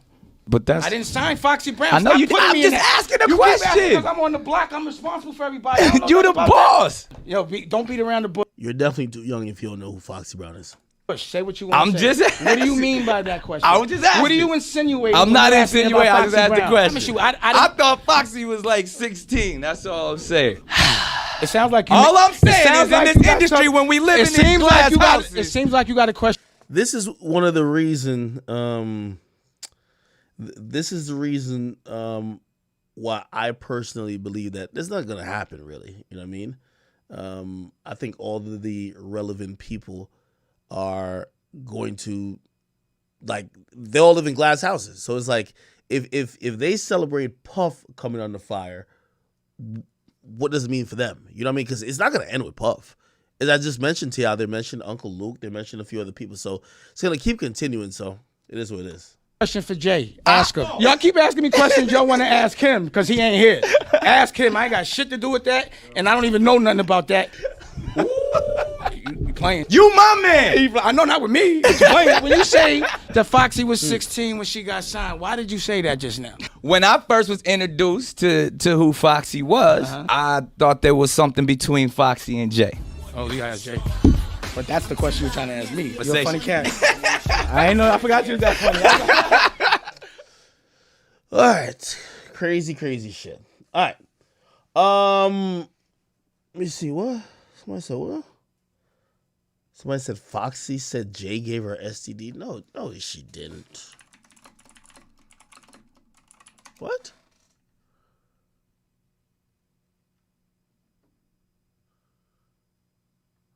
No, that's not true. What the fuck? At what? Foxy suffered from Gunner during that indecent relationship. Well, those are some heavy claims, but sit tight, guys. We've got all the deets, so let us break it all down for you. Ronnie Bo, a fellow inmate of R. Kelly, had some interesting conversations with Kelly while serving his sentence in jail. According to Kelly, the rumors going around in the industry are worse than the actual thing that happened with Aaliyah. He explained that the media took a narrative and hyped it up so badly that its sole purpose became to destroy him and his career. He just wanted people to know. Media saying, R. Kelly point was up in there like. The viciousness of this story sickened me to my stomach. Any and everyone involved will be contacted by my attorney. In all my years, he is such a wonderful person to her then why himself to expose Kelly for exploiting her innocence. I think he began to feel the pressure because people were saying my age. The age thing 15, 14, and after a while that gets to a person. The Jay I know, the Sean I know never comes out of character. So for that, and that's my point, that's where the tears came from earlier because people don't understand that it does affect people more than you think. Even them others. And then the truth backed up with facts. Sad, but many men fall into these. Foxy Brown has a memoir coming out in December. You might not care. It's calling up on the most controversial moments of her history and life in hip-hop. No, yeah, she hit it before Beyonce. Allegedly, the talk show queen is widely known for her tea at the Little B Show. Making Pac feel like he had also got the same. Well, 16, and he said that she was going to be. All right, man. All right, chat. Shit's crazy. Anyway, in news you probably didn't want to know, and I'm gonna sidestep all of this for a second. We'll see if we come back to it. In news you probably don't give two fucks about. Wait, what is Dame Dash talking about? Okay, you talking about Kanye. Did you know that Blueface's mama finna drop her OnlyFans? Like, not that y'all care, but mama duck first, but god damn it, Blueface mama look like, is this cloud chasing or is this actually just smart marketing? You know, obviously when her and Blueface been going back and forth on who has the bigger dick, whether her husband or her son has the bigger dick, which is crazy. When Blueface posted his girl, BBL, she posted a picture of her bare ass. So I don't know what the hell is going on, but apparently she about to drop an OnlyFans. Listen to this, chat. Roll this out for Jonathan's birthday. You know, she said she's going to drop it on Blueface's birthday, OnlyFans. So she's dropping an OnlyFans on her son's birthday. I'm saying I got to be consistent. I have to roll this OnlyFans out for Jonathan for my youngest child's 27th or 26th birthday. You know, I lose track. I ain't that good of a mama. So this will be a good birthday present to roll out. Wait a second. You know, on January 20th, I'm thinking. So whoever can help me get my body together by January 20th to roll out my OnlyFans, I would appreciate. They can get full credit for my body transformation. You got to be willing to do it for free. You might have to move in because I need somebody to watch me if I make sure I don't eat these donuts. Carter, can you go get me a charger because the phone gonna hang up? So y'all hit up the personal trainers and tell them that the mama looking for somebody to get me together. They got about, what is that, about 6 weeks we got here? About 6 weeks to do a body transformation on me. I'm willing to do whatever it takes. Stop doing that for you with my phone. So that we can roll this out on January 20th. For Jonathan's birthday. So he can see his mama's OnlyFans on his birthday. Let's show him what. Let's show. Go over there so I can talk business over here. Go watch Harriet Tubman now. I'll show him how these whores do it. Ain't that what he called me? Show him and Dre how it's done. Okay? Do it for the kids. Do it for the kids. I'm gonna do it for the kids. They want to make jokes. We got a joke for that, baby. We gonna put this OnlyFans up for them mother. By the time my grandkids get older, I'm gonna tell them it's Callie. When the grandkids say who is that, I'm gonna say it's Callie. Yeah, honey, we about to be up in that kitchen, winding that, working them cucumbers. I'm gonna roll this out for John. I hope she's joking. I'm gonna say, and again, goes back to the comments I made about parents earlier, whether it was with King and T.I. and Tiny, or Boonk and his mom.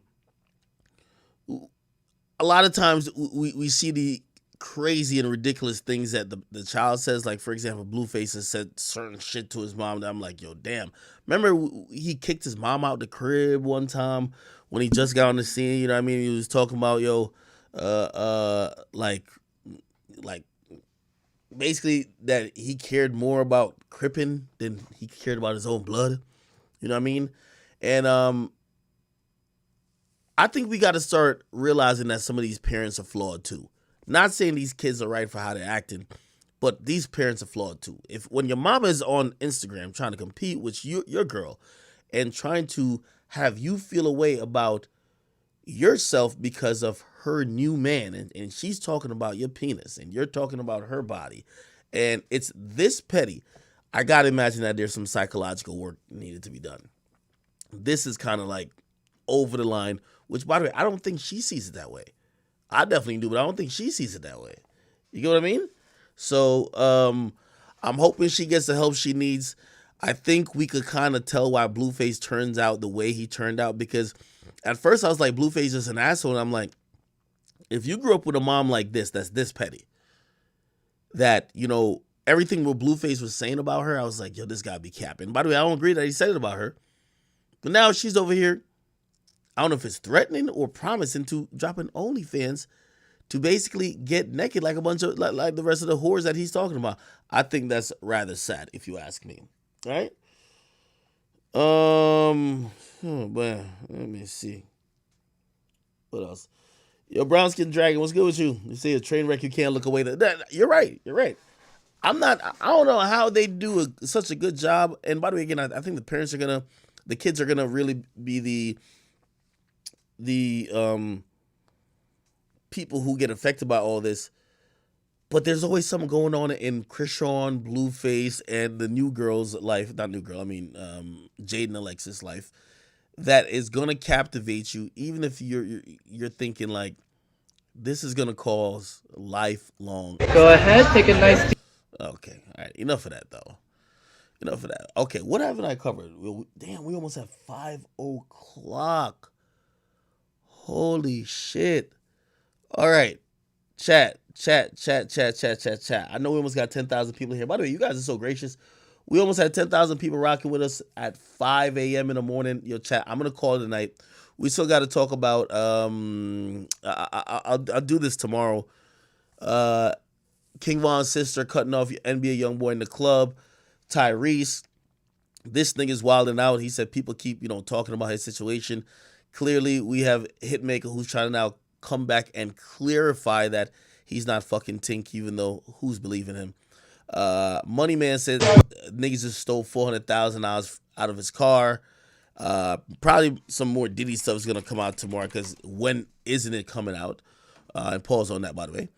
And what else? I'm pretty sure we'll get like some type of response, some eloquent, long written or alive from T.I. and Tiny, kind of explaining what's going on. First y'all all night. I hope they take some type of accountability, as well as what else? Oh, the OnlyFans thing. By the way, I hit up Cardi B. Like, she actually told me exactly what's what, but she told me this number's cap. Like, they had reported that Cardi B almost made $45 million. I hit her up. She told me like the real about the OnlyFans things, and like she even told me other people who they're like, nah, her shit be busting, but not busting to the tune of anything you're seeing with somebody making like 50 million. Obviously, the Catch Me Outside girl is it's kind of like different because a lot of people had like a lot of perverse, kind of fetishes for her when she turned 18. But she probably still getting a lot of money. But for the rest of these artists, not that they're not getting money from OnlyFans, but getting 45 million is definitely exorbitant. And this even includes Cardi B. She's not getting $45 million. She didn't make that in a year. I won't give out what, approximately what she may have made, but it's cap. And from what I was even talking to her and kind of getting the idea of, if I don't want to give too much of a ballpark, but if you think there's like 10 rappers getting tens of millions of dollars from OnlyFans, you're very mistaken. It's not that free in terms of cash. Okay. All right. Anyway, guys, thank y'all. I know I stream late, and I know you guys, by the way, for my people in the UK, I know you're enjoying it. But for my people on the East Coast, I know a lot of y'all sleeping. For the people on the West Coast, I know it's getting late for y'all. So please, everybody get some rest. Again, I will, I think tomorrow is the last day of our sale. So I don't know if you guys have checked out theacademy.com or no, theacademy.shop. So go to theacademy.shop. There is a code. It's called Chat Given, okay? It's 20% off all orders from Friday till, I believe, end of day today. So if you haven't used this 20% code, you could cop a shirt, whatever. Please, cop a shot glass, at least for me, man. That we could take some shots together, all right? But yeah, go get something. I will see y'all tomorrow, and I appreciate you guys for all tuning in today. I love y'all. You guys give me so much support, and it's very encouraging. That's why I stream all the time. By the way, as long as you're tracking, thank you for the 2. It says, Ak, I've been following you since you first started YouTube. Thank you. That's a very, very long time, and I appreciate you. Jamil, I see you saying, did you see Kim Porter's interview? Kim Porter's sister's interview? I did not see that. If it's something good in there, kind of give me like the cliff notes that I could watch it off stream and kind of try to bring the interesting parts to stream. Okay, chat, I love y'all. Have a good night or have a good morning. I will catch y'all tomorrow, and I appreciate y'all. By the way, I am nothing without y'all. Ain't nothing bigger than the chat. I will say, you guys message me all day, and mostly I should know I respond. Like, I'll open the messages, and it's really a point of contact that if you see good information or you see good videos you would like for me to review or react to, send it through there, and you guys do an amazing job of doing that. All right, appreciate you guys. I will talk to you probably in like about 12 hours or so, hopefully 12 to 15 hours. I'll talk to y'all. Love y'all. Good night.